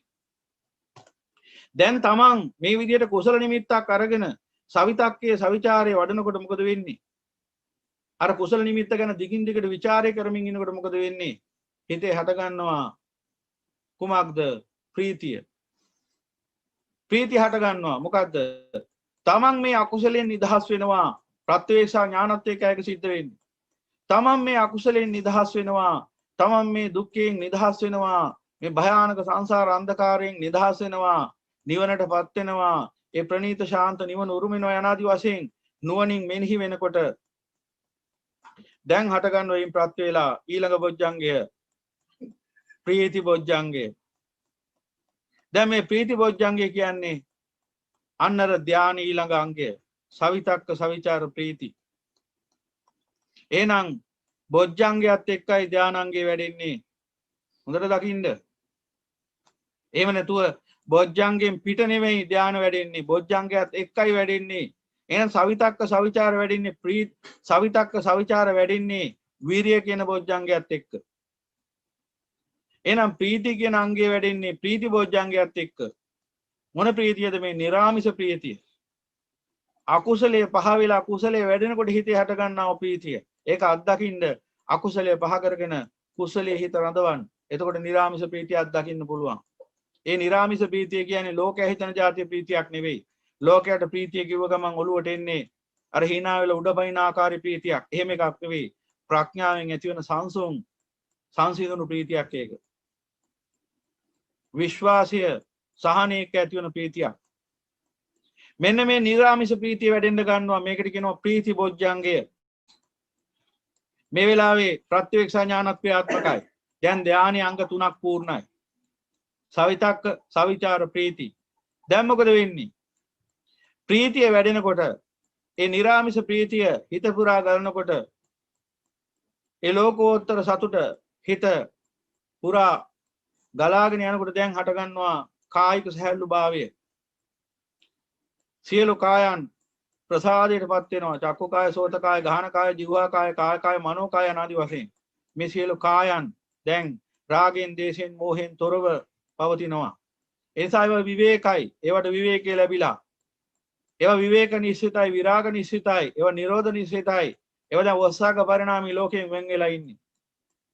ඒ නිසා හටගන්න මේ කායන් සම්බන්ධයෙන් ප්‍රසාදයක් පැහැදීමක් විතරක් නෙමෙයි යම්කිසි සුඛයක් සැපයක් ඒ සැහැල්ලුවක් ඇති වෙනවා. එහෙනම් අන්න ප්‍රීතිබොජ්ජංගේ වැඩිනකොට මොකද වෙන්නේ? හිත ප්‍රීතියෙන් තෙත් වෙනකොට කය සුඛයෙන් තෙත් වෙනවා.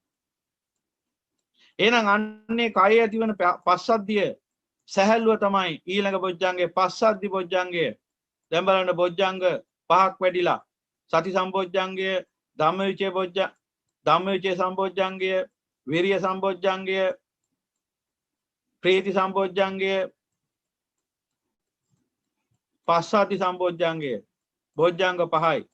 සති සම්බොජ්ජංගය, ධම්මවිචේ සම්බොජ්ජංගය, විරිය සම්බොජ්ජංගය, ප්‍රීති සම්බොජ්ජංගය, පස්සද්ධි සම්බොජ්ජංගය. දැන් ධානය අංග 4ක් වැඩිලා. සවිතක්ක වැඩිලා, සවිචාර වැඩිලා, ප්‍රීතිය වැඩිලා, පස්සද්ධිය වැඩිලා. දැන් ඔබට පේනවාද ධාන අංගය වැඩෙන්නේ බොජ්ජංගයත් එක්කයි කියලා. ඒ නිසායි බුදු පියාණන් වහන්සේ දේශනා කළේ මහාන බොජ්ජංග වැඩිවීමටයි ලෝකෝත්තර ධ්‍යාන වඩනවා කියන්නේ. ඒක අර බමුණට කිය අමුතුවෙන් කරන්න දෙයක් නැහැ කියපු දේ කරා නම් අවසර ප්‍රතිඵල අවශ්‍ය දවසදී ලැබෙයි. ඇයි? අහපු ධර්මයේ නුවණින් මෙනෙහි කර කර ඉන්න කිව්වහම ඒක කරන්නේ නැතුව ගිහිල්ලා කොහෙට හරි වෙලා වචන ටිකක් කිය කී හිටියට මග වැඩෙනවද? අවබෝධය වැඩෙන එකක්ද මේ තියෙන සමාධිය වැඩෙන එකක්ද? බුදු පියාණන් වහන්සේගේ මේ ධර්මයේ අවබෝධය පිණිසද සමාධිය පිණිසද? මහාන මාගේ ධර්මය ප්‍රඥාව මුල් කරගත් ප්‍රඥාව අග්‍ර කරපු ධර්මයක්, ප්‍රඥාව අග්‍ර කරපු ශාසනයක් මෙය. සමාධිය අග්‍ර කරපු ශාසනයක් නොවේ කියලා දේශනා කළේයි. දැන් ওই වාදිවාද අවශ්‍ය නැහැ අපට. කෙනෙක් ප්‍රඥාවෙන් මේ කියන ටික තෝරා ගන්නවා නම් එච්චරයි. තෝරා ගන්න බැරි අය හැමති මාර්ගයක් අනුගමනය කළාට අපට කමක් නැහැ. මොකද බුද්ධ භාෂිතයට පිටින් යන්න අපට අවශ්‍ය නැහැ. බුදු පියාණන් වහන්සේ පෙන්වා දෙනවා නම් මේ සම්බොජ්ජංග වැඩිමයි ධානය වැඩිම කියලා ඔබ ප්‍රඥාවන්තයෙක් නම් විමර්ශනය කරලා බලන්න මේ කියන දේ බොරුවක්ද සත්‍යයක්ද කියලා. හොඳින් බලන්න. හොඳින් බලන්න. මේ සංසාර අනතුරින් මිදෙන්න සියලු වාද වේද පැත්තකින් තියලා. තර්කවාද ඔක්කොම පැත්තකින් තියලා. තර්කයේ තුලින් මොකද්ද ලැබෙන්නේ? ප්‍රඥාවෙන් දකින්න ධර්මය. දැන් බලන්න ඔබට ඔබම දැක්කා මා කියන්න අවශ්‍ය නැහැ අමුතුවෙන්. ඒ ධානාංග වැඩෙන්න ගත්තේ බොජ්ජංගත් එක්ක නේද? සවිතක්ක සවිචාර වැඩින්නේ විරිය කියන බොජ්ජංගය තුලද? සවිතක්ක සවිචාර වැඩින්නේ විරිය කියන සම්බොජ්ජංගය තුලදී. ප්‍රීතිය වැඩින්නේ ප්‍රීති කියන සම්බොජ්ජංගය තුලදී. පස්සද්ධිය වැඩින්නේ පස්සද්ධිය නැත්නම් සුඛය කියන එක වැඩින්නේ පස්සද්ධි කියන සම්බොජ්ජංගය තුලදී. දැන් මොකද වෙන්නේ බලන්න ඊළඟට. දැන් ඔන්න ඔය මට්ටමට බොජ්ජංග පහක් වැඩිලා දැන්. දැන් එහෙනම් ඒ බොජ්ජංග පහේ ප්‍රත්‍යයෙන් උපදින ඊළඟ බොජ්ජංගය ඒ මොකද්ද බලන්න.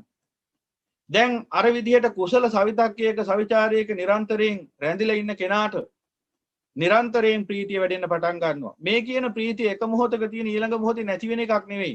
අවිජ්ජාවෙන් ප්‍රත්‍ය වේලා පටිසමුප්පාදේ ගමන් කරොත් ඊට අනුකූලව ඒ මොහොතේදී ඛණ්ඩණය වෙන්න පුළුවන්. හැබැයි ඒකේ අදහස ඒක නැත්තරම නැති වෙනවා කියන එක නෙවෙයි. නැවත අවිජ්ජා නිරුද්ධ වුණාම ආයි සමාධිය ආයේ ප්‍රඥාවෙන් හටගත්තා වූ සමාධිය පිහිටනවා. එහෙමනම් මේ කියන ධානාංග එක මොහොතක වඩලා තව මොහොතක අත්හැරලා දාන එකක් නෙමෙයි. කොහේ හරි විශේෂයෙන් වාඩි වෙලා වැඩි යුත්තක් නෙමෙයි. සතර ඉරියව්වෙදීම වැඩෙන වඩන්න පුළුවන් ධානාංග. සප්ත බොජ්ජංග වඩන්න විශේෂ තැනක් තියෙනවද? විශේෂ පන්සලක් තියෙනවද? මධ්‍යස්ථානයක් තියෙනවද? සප්ත බොජ්ජංග ඕනෑම තැනකදී ඕනෑම ඉරියව්වක ඉඳගෙන ප්‍රඥාවෙන් වඩන්න පුළුවන් අවබෝධයේ අංග. එහෙනම් සප්ත බොජ්ජංග වැඩෙන කොටයි දැහැන් වැඩෙන්නේ. මේ ලෝකෝත්තර දැහැන් ගැන මේ කියන්නේ. ලෞකික දැහැන් ගැන නෙමෙයි. එහෙනම් දැන් දකින්න ඕන ඔය කියන අංග හතර ඔය විදිහට වැඩිලා එනකොට දැන් මොකද්ද වෙන්නේ? ඔය සම්බොජ්ජංග ඔය බොජ්ජංග පහේ ප්‍රත්‍යයෙන් උපදින ඊළඟ බොජ්ජංගය සවිතක්ක වැඩුණා නම් ඒ හිතේ සවිචාර වැඩුණා නම් ප්‍රීතිය වැඩුණා නම් පස්සද්ධිය වැඩුණා නම් ඊළඟට ඒ කාන්තෙන් එහි ප්‍රත්‍යයෙන් උපදිනවා චිත්ත ඒකාග්‍රතාව. ඒවා සමාධි බොජ්ජංගය. සමාධි සම්බොජ්ජංගය. දැන් ඔය කියන අංග පහ වැඩිච්ච ගමන් අන්න ධාන වැඩෙන පටන් ගත්තා. එහෙනම් බොජ්ජංගත් එක්කයි වැඩෙන්නේ. එහෙනම් සමාධිය චිත්ත ඒකාග්‍රතාව කියන ධානාංග වැඩින්නේ සමාධි කියන සම්බොජ්ජංගයත් එක්කයි. එහෙනම් දැන් අපිටම පේනවා විරිය ප්‍රීති පස්සද්ධි සමාධි කියන ඒ බොජ්ජංග හතරේ ධානයේ පිහිටන්නේ. එතෙන්ට එන්න බෑ නිකන්. ඊට කලින් තියෙන ඕන සති බොජ්ජංගයයි ඊට කලින් තියෙන ඕන සති සම්බොජ්ජංගයයි ධම්මවිචේ සම්බොජ්ජංගයයි. එහෙනම් මේ දෙක නැත්තම් ඉතුරු ටික නැහැ. එහෙනම් දැන් නැවත සිහි කරගෙන එනවා. සති සම්බොජ්ජංගෙන් ප්‍රත්‍ය වේලා ධම්මවිචේ සම්බොජ්ජංගේ හටගත්තා. ධම්මවිචේ සම්බොජ්ජංගෙන් ප්‍රත්‍ය වේලා විරිය සම්බොජ්ජංගේ හටගත්තා. විරිය සම්බොජ්ජංගෙන් ප්‍රත්‍ය වේලා ප්‍රීති සම්බොජ්ජංගේ හටගත්තා. ප්‍රීති සම්බොජ්ජංගෙන් ප්‍රත්‍ය වේලා පස්සද්ධි සම්බොජ්ජංගේ හටගත්තා. පස්සද්ධි සම්බොජ්ජංගෙන් ප්‍රත්‍ය වේලා සමාධි සම්බොජ්ජංගේ හටගත්තා. දැන් ධානයේ අංග පහම වැඩිලා සවිතක්ක සවිචාර ප්‍රීති සුඛ ඒකාග්‍රතා. එහෙනම් ඒ තුල තියෙන ඔබට පේනවා ඇති බොජ්ජංග බව. දැන් මොකද වෙන්නේ? ඔය තමයි ප්‍රථම ධාන මට්ටම. ප්‍රථම ධාන මට්ටම. දැන් එක සැරේ ධාන හතරම වැඩින්නේ නැහනේ. පිළිවෙලට යන්නේ. එහෙමනම් අන්න බොජ්ජංග වැඩිනකොට අන්න ක්‍රමානුකූලව ලෝකෝත්තර ධාන වැඩිලා එනවා. දැන් මොකද්ද වෙන්නේ? දැන් ඔය බොජ්ජංග වැඩින්න දැන් ඔය 6 ප්‍රත්‍යල ඊළඟ බොජ්ජංගේ වැඩින්න පටන් ගන්නවා. ඒ තමයි උපේක්ෂා සම්බොජ්ජංගේ. මොකද්ද උපේක්ෂා සම්බොජ්ජංගේ කියන්නේ?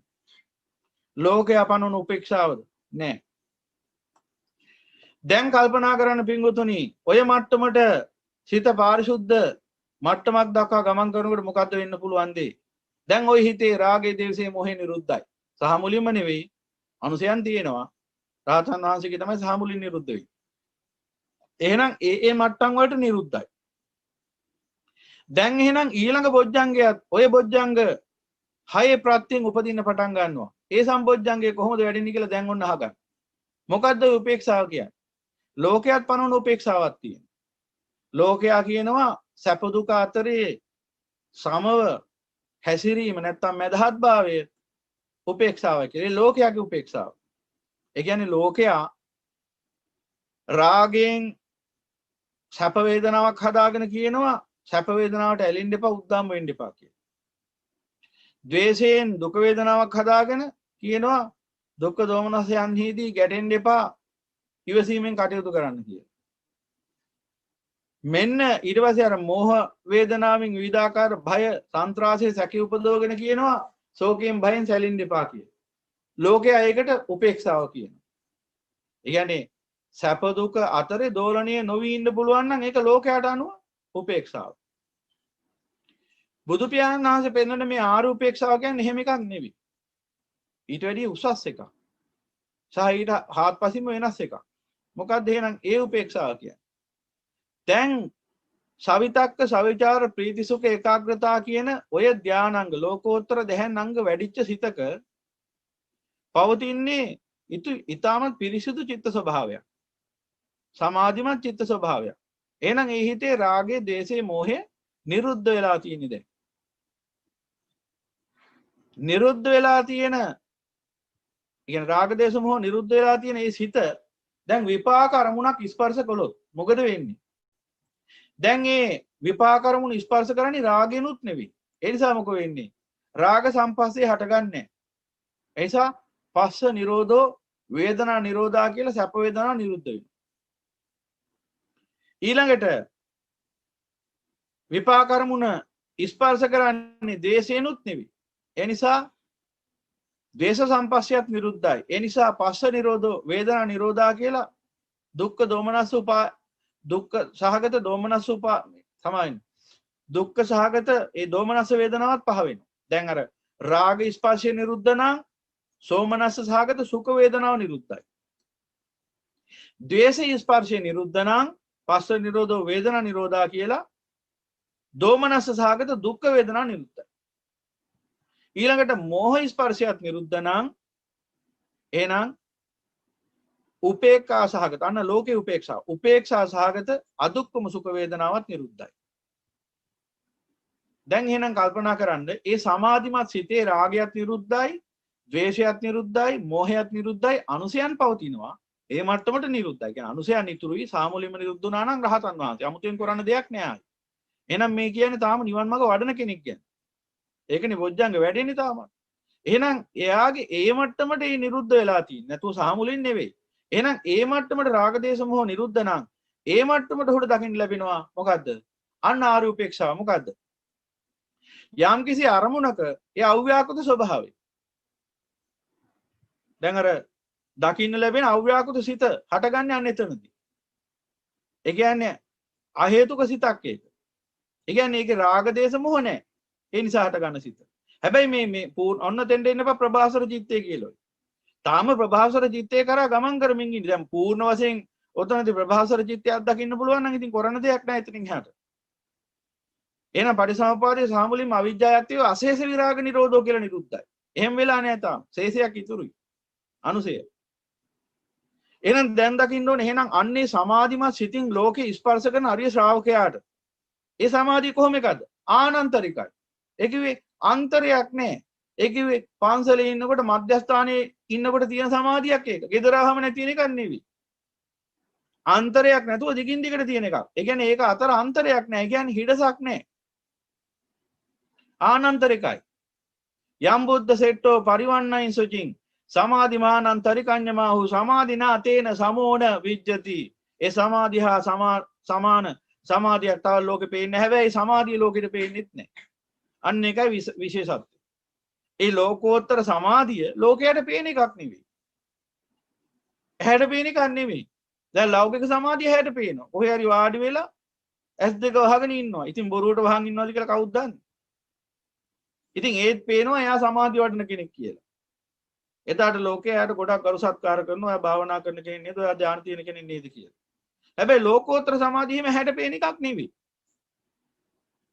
අර බුදුරජාණන් වහන්සේලා බුද්ධ ශ්‍රේෂ්ඨයන්න් වහන්සේලා අනුමත කරන්නේ වර්ණනා කරන්නේ අන්නේ ආනන්තරික සමාධියයි.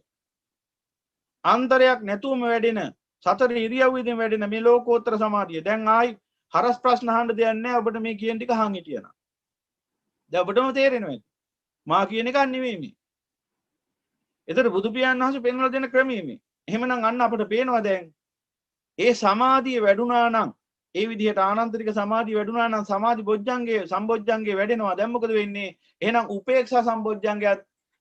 උපේක්ෂා සම්බොජ්ජංගයත් ඒකම වැඩෙනවා. ඒ උපේක්ෂාව ගැන දැන් මේ පැහැදිලි කරමින් ඉන්නේ කොහොමද? රාග දේශ මොහ නිරුද්ධ සිතක්. දැන් ලෝකේ විපාක අරමුණු ස්පර්ශ කරනවා. ලෝකේ විපාක අරමුණු ස්පර්ශ වෙනකොට මොකද්ද වෙන්නේ? රාගේනුත් නෙවෙයි දැන් ස්පර්ශ වෙන්නේ. ද්වේෂේනුත් නෙවෙයි ස්පර්ශ වෙන්නේ. මෝහේනුත් නෙවෙයි ස්පර්ශ වෙන්නේ. ඒ නිසා ඒ විපාක අරමුණ දැකීමකට ඇසීමකට දැනීමකට සිතවිල්ලකට සීමාවන අරමුණක් වෙනවා. දිත්තේ දිත්තමත්තං භවිෂ්‍යති සුතේ සුතමත්තං භවිෂ්‍යති මුතේ මුතමත්තං භවිෂ්‍යති විඤ්ඤාතේ විඤ්ඤාතමත්තං භවිෂ්‍යති කියලා එය විපාක අරමුණකට සීමා වෙනවා. මෙන්න මේ ස්වභාවයටයි කියන උපේක්ෂාව කියලා. ආරූපේක්ෂාව. මෙතන පවතින වේදනා ආරූපේක්ෂා වේදනාව මෙතන පවතින පාරිශුද්ධිය ආර්ය උපේක්ෂා සති පාරිශුද්ධිය උපේක්ෂා සති පාරිශුද්ධිය මේ වෙලාව හිතේ පවතින. ඒක පූර්ණ වෙන්නේ රහතන් වහන්සේගේ හිතේ. එහෙනම් රහතන් වහන්සේ තමයි මේ උපේක්ෂා සති පාරිශුද්ධිය සිතේ ස්ථාවර වෙන්නේ. අකුප්පා චේතෝ විමුක්තිය කියලා. එතනින් මෙහා ඉන්න අයට ඒ පූර්ණ ආර්ය උපේක්ෂාව දකින්න බෑ. ඒ මට්ටම් වල කිනාට ඒ මට්ටම් වල හිතේ පිරිසිදු භාවය අනුව අත්දකින්න ලැබෙන උපේක්ෂාවක් විතරයි එතන තියෙන්නේ. ඒක තමයි අර කණාමැදිරි එලියක් පහන් එලියක් සමායන. ඔව් කණාමැදිරි එලියක් පහන් එලියක් හඳ එලියක් ඉර එලියක් වශයෙන් අනාදි වශයෙන් පෙන්වන්නේ ඒ පුද්ගලයා දකින්න ශාන්තිය. එතකොට එහෙමනම් අන්න ওই විදිහට බොජ්ජංග වැඩුණා නම් දැන් මොකද වෙන්නේ? දැන් අත්දකින්න ලැබෙනවා. දැන් එයා විපාක ලෝකයේ තුල කටයුතු කරන කෙනෙක්. ගිහියෙක් වෙන්නත් පුළුවන්, පැවිද්දෙක් වෙන්නත් පුළුවන් ඉතින්. හැබැයි අර කියන විදිහට වැඩ කරන්න ඕන. නිකම් බෑ. මේ වෙනකොට හොඳ සීලයක පිහිටිය කෙනෙක්. කාමයෙන් වෙන් වෙලා ඉන්න කෙනෙක් නේ. කාමයේ තුල හිටියනම් කොහොමද අර කාම විතර්කේ පහ කරන්නේ? එහෙනම් එක තැනකදී කාමයෙන් වෙන් වෙලා ඉන්නවා, ආයේ ගෙදර ආවට පස්සේ කාමයෙන් ඉන්නවා නෙවෙයි මේ කියන්නේ. නිරන්තරයෙන් කාමයෙන් වෙන් වෙලා ඉන්න ඕන. දැන් මොකද? uppajjatiවා කාම විතක්කං වා ව්‍යාපාද විතක්කං වා විහිංසා විතක්කං වා නාදි වාසේති පජහති බ්‍යන්ති කරෝති විනෝදිති අනභවං ගමේති කිව්වේ කොහේ හරි ස්ථානිකදී විතරක් කරන්න ඕන වැඩක්ද? යම් කිසි කාම විතරකයක්, ව්‍යාපාද විතරකයක්, විහිංසා විතරකයක් හටගත්තොත් ඒක වහාම මහාන නොයවසිය යුතුයි, පහ කළ යුතුයි, විනාශ කළ යුතුයි, දුරු කළ යුතුයි, නැවත නූපදින තත්ත්වයට පත් කළ යුතුයි කියන්නේ විශේෂයෙන් තැනකදී කරන වැඩක් නෙවෙයි. හැම මොහොතකම කළ යුතු වැඩක්. එහෙමනම් ඔබම කල්පනා කරලා බලන්න. ඔය කියන විදිහට ඔබට පුළුවන්ද හැම මොහොතකම කාම විතර්කයන්ගෙන් නිදහස් කරගෙන සිත පවත්වාගෙන යන්න? පුළුවන් නම් ඔබට ලෝකෝත්තර දෙයක් වැඩි. තර්ක විතර්කයක් නෑ එතන. කාට හරි පුළුවන් නම් ඔය කාම විතර්කයන්ගෙන් සම්පූර්ණයෙන්ම හිත නිදහස් කරගෙන පවත්වාගෙන යන්න. දිගින් දිගට එතන වැඩිනේ ලෝකෝත්තර ධ්‍යාන තමයි ආයි. අමුතුවෙන් ආයාස දරන දෙයක් නෑ. මේකද මේ බොජ්ජංග වැඩිලා පූර්ණ වෙනකොට තමයි ධ්‍යාන පූර්ණ වෙන්නේ. එහෙමනම් අර උපේක්ෂා සති පාරිශුද්ධිය තමයි අර උපේක්ෂා බොජ්ජංගය කියන්නේ. එහෙනම් අර බොජ්ජංග හය වැඩුණාම එහි ප්‍රත්‍යයෙන් උපදින උපේක්ෂා බොජ්ජංගය කියලා කියන්නේ. උපේක්ෂා සම්බොජ්ජංගය කියන්නේ අන්න අර චිත්ත ස්වභාවය. මොකද්ද? උපේක්ෂා සති පාරිශුද්ධ චිත්ත ස්වභාවය. දැන් ඒක වැඩිනවා. දැන් බලන්න. ඒ වැඩිලා අවසානයේ පූර්ණ වුණාම කොතනද නතර වෙන්නේ? ලෝකෝත්තර චතුර්ථ ධානයෙ. එහෙනම් ලෝකෝත්තර චතුර්ථ ධානයේදී තමයි උපේක්ෂා සති පාරිශුද්ධිය පූර්ණ වෙන්නේ. ක්‍රමානුකූලව. ඉතින් ඒක නිසා රාග දේශ මොහ දුරු වෙනකොට අර දිගින් දිගට දුරු වෙලා ඔහොම දිගින් දිගට යනකොට අර එක එක බොජ්ජංග පූර්ණ වෙලා අවසානයේ උපේක්ෂා බොජ්ජංගේ පූර්ණ වෙන දවසක් එනවා. එදාට බොජ්ජංග පූර්ණයි. 7ක් වැඩින්නේ 8ක් වැඩි. බොජ්ජංග පූර්ණ වන්නේ ආර්ය අෂ්ටාංගික මාර්ගයේ ලෝකෝත්තර ආර්ය අෂ්ටාංගික මාර්ගයේ පූර්ණ වේ. ලෝකෝත්තර ආර්ය අෂ්ටාංගික මාර්ගයේ පූර්ණ වන්නේ 8ක් පූර්ණ වන්නේ සම්මා ඥාන සම්මා විමුක්තිය දෙකක් වැඩි දෙකක් පූර්ණ වේ. දැන් මොකද වෙන්නේ? 8යි 2යි 10යි දසහංගේ සමන්නාගතෝ අරහති උච්චති කියලා අරිහත් ඵලයටපත් වෙනවා. එහෙමනම් දැන් ඔන්න බොජ්ජංග තුලින් අමරණීයත්වයට කරා යන හැටි පැහැදිලි කරා. දැන් එහෙනම් ඔබට කරන්න තියෙන්නේ මොකද්ද? බොජ්ජංග වඩන්න නම් දැන් තව දෙයක් දැනගන්න ඕනේ. ඒකත් පැහැදිලි කරන්න ඕනේ.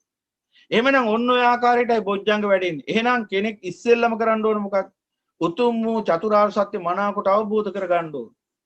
ඊට පස්සේ ඒ අසන ලද ධර්මයේ නැවත නුවණින් සිහි බුද්ධි යුක්තව පටිසමුපාදයට දාලා ඒ න්‍යාය ධර්මයේ තුලින් දකින්න පටන් ගන්න ඕනේ. ඒකට යෝනිසෝ මනසිකාරං කියන්නේ. එතකොට තමයි සති බොජ්ජංගය වැඩිලා එයින් ප්‍රත්‍ය වේලා ඉතුරු බොජ්ජංග ටිකක් ක්‍රමානුකූලව වැඩෙන්න ගන්න. ඒ වැඩෙන ආකාරය. දැන් වඩන ආකාරය ගැනත් කැටියෙන් යමක් කියන්න ඕන. වඩන ආකාරය. වැඩෙන ආකාරය වඩන ආකාරය කියන්නේ දෙකක්. දැන් කෙනෙක් නුවණින් Taman දැක්ක ධර්මයේ නුවණින් මෙනෙහි කරමින් හිටියොත් දිගින් දිගටම මේ සියලු කාමයන්හි ආස්වාදයන්හි ආදීනව අනිත්‍ය වශයෙන් දුක්ඛ වශයෙන් අනාත්ම වශයෙන් අසුභ වශයෙන් දිගින් දිගට මෙනෙහි කරමින් සිටියොත් මොකද වෙන්නේ? ඔහු දැන හිටියත් නොදැන හිටියත් ඔය බොජ්ජංග 7යි වැඩින්නේ. දැන් භික්ෂුවක් හැටියට භික්ෂුණියක් හැටියට එහෙම නැත්නම් නිවන් මාර්ග වඩන උපාසකෙක් උපාසිකාවක් හැටියට විශේෂයෙන් ඒ කාර්යවියම නිරත වෙලා. ඒ කියන්නේ වෙන ලෝකේ තියෙන සේරම පරිහෙලව් ටික අත්හැරලා දාලා ලෝකෙන් සම්පූර්ණයෙන් වෙන් වෙලා සම්පූර්ණයෙන් විවේකයටපත් වෙලා. මොකද්ද විවේකය? කාය විවේකය, චිත්ත විවේකය, උපදි විවේකය. කායනුත් කෙලෙස් වලින් වෙන් වෙලා, සිතුනුත් කෙලෙස් වලින් වෙන් වෙලා, මේ සියලු උපාදානයන්ගෙන්, උපද්‍රවයන්ගෙන් වෙන් වෙලා, කායටත් විවේකය ලැබිලා, සිතටත් විවේකය ලැබිලා.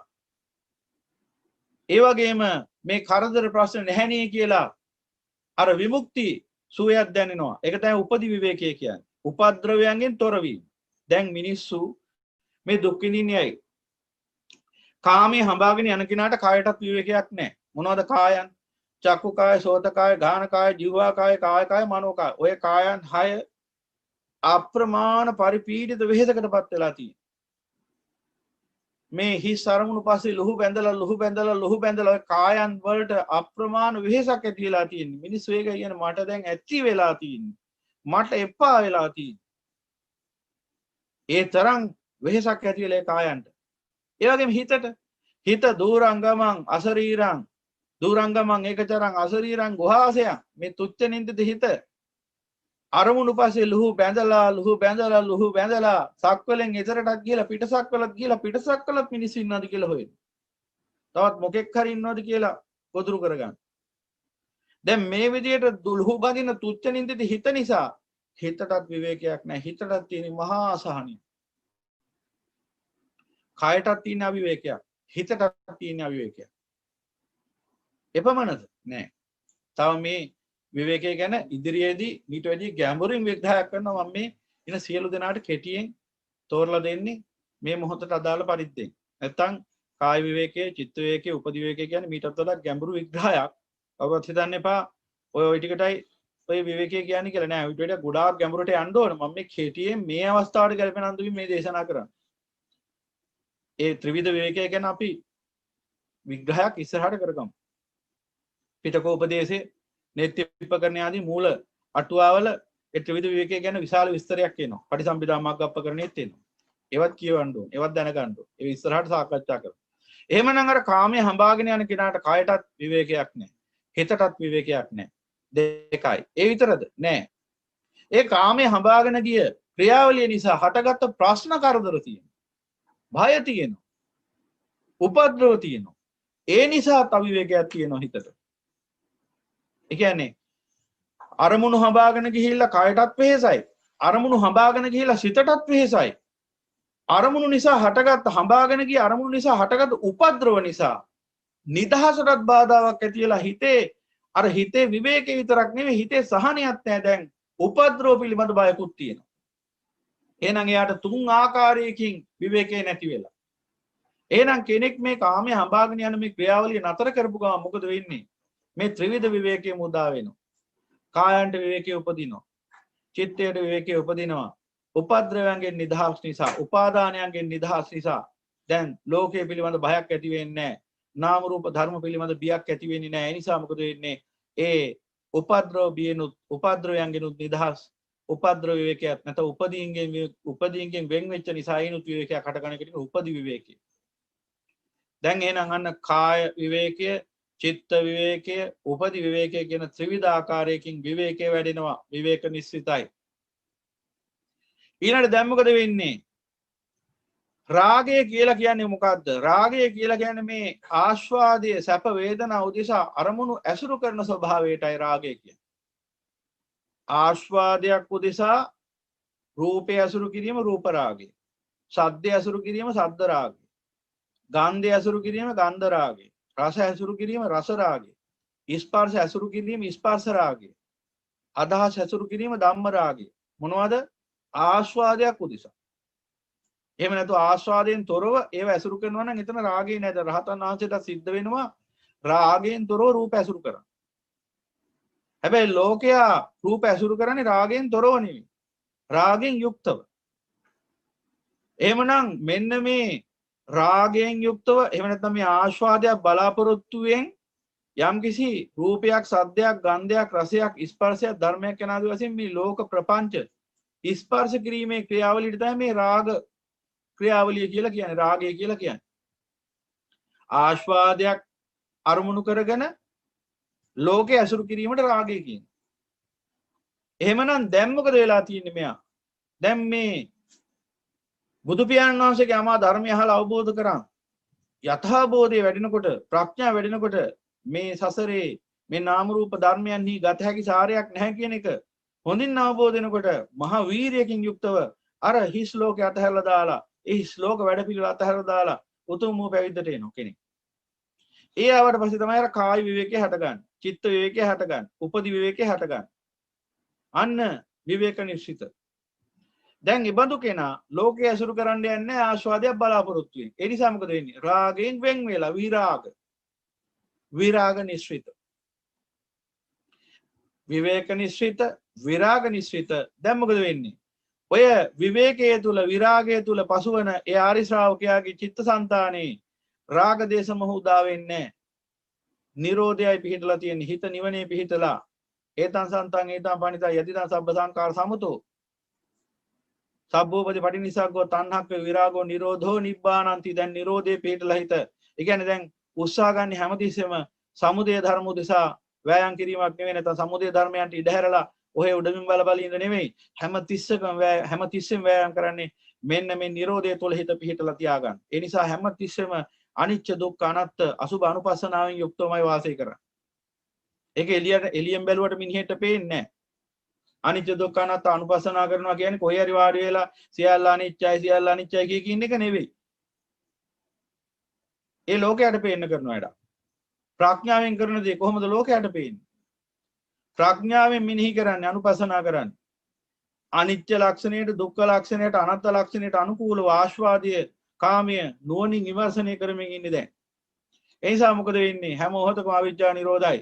ඒ නිසා අවිජ්ජා නිරෝධෝ සංඛාර නිරෝධා කියලා නිරෝධ හිත පිළිනවා අන නිරෝධ නිස්සිත. දැන් විවේක නිස්සිත, විරාග නිස්සිත, නිරෝධ නිස්සිත. දැන් ওই මට්ටමට අහම මොකද වෙන්නේ? එයා ලෝකෙන් වෙන් වෙච්ච කෙනෙක්. ඔස්සග්ග පරිණාම.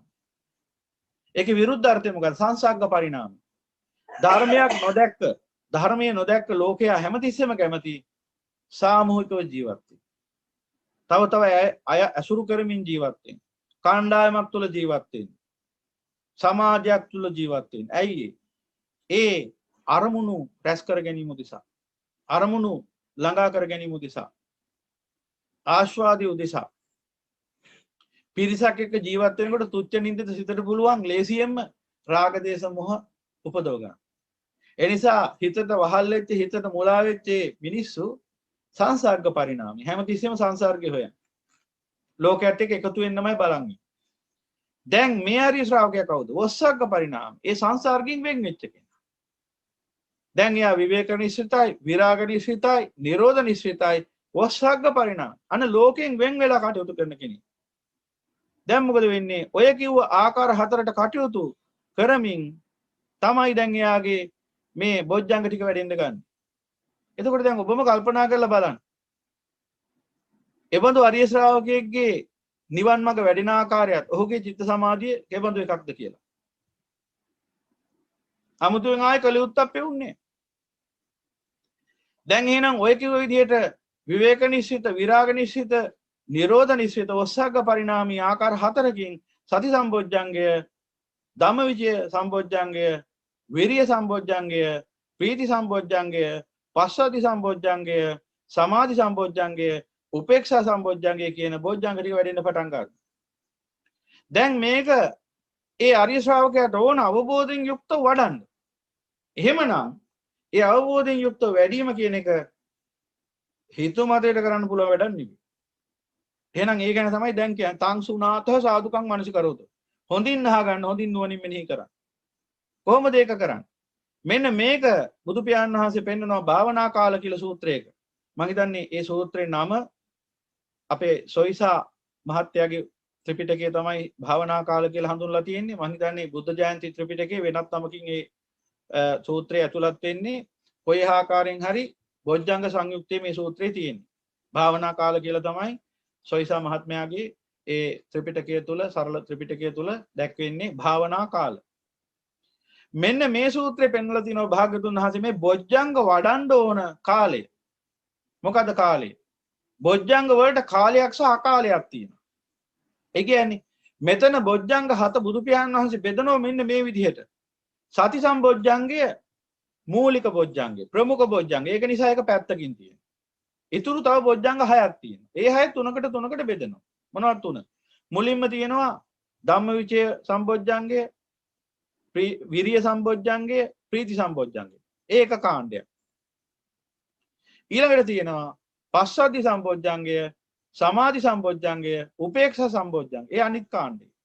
දැන් මේක බුදු පියාණන් වහන්සේ උපමාවක් ඇසුරෙන් දේශනා කරන්නේ. මහාන යමෙක් ගමනක් යනවා. ගමනක් යනකොට ඔහුට පරිහරණය කරන්න සිද්ධ වෙන S2ක් කකුල් දෙකක්. දැන් මේ S2යි කකුල් දෙකයි පරිහරණය කරමින් මේ ගමන යන කෙනා කකුල් දෙකෙන් එක කකුලක් විතරක් තියලා ගියොත් මොකද වෙන්නේ අහනවා. මහ දුරක් යන්නේ ඇදගෙන වැටෙනවා. එහෙනම් මොකද කරන්න ඕන? කකුල් දෙක මාරුවෙන් මාරුවට තීති යන්න ඕන.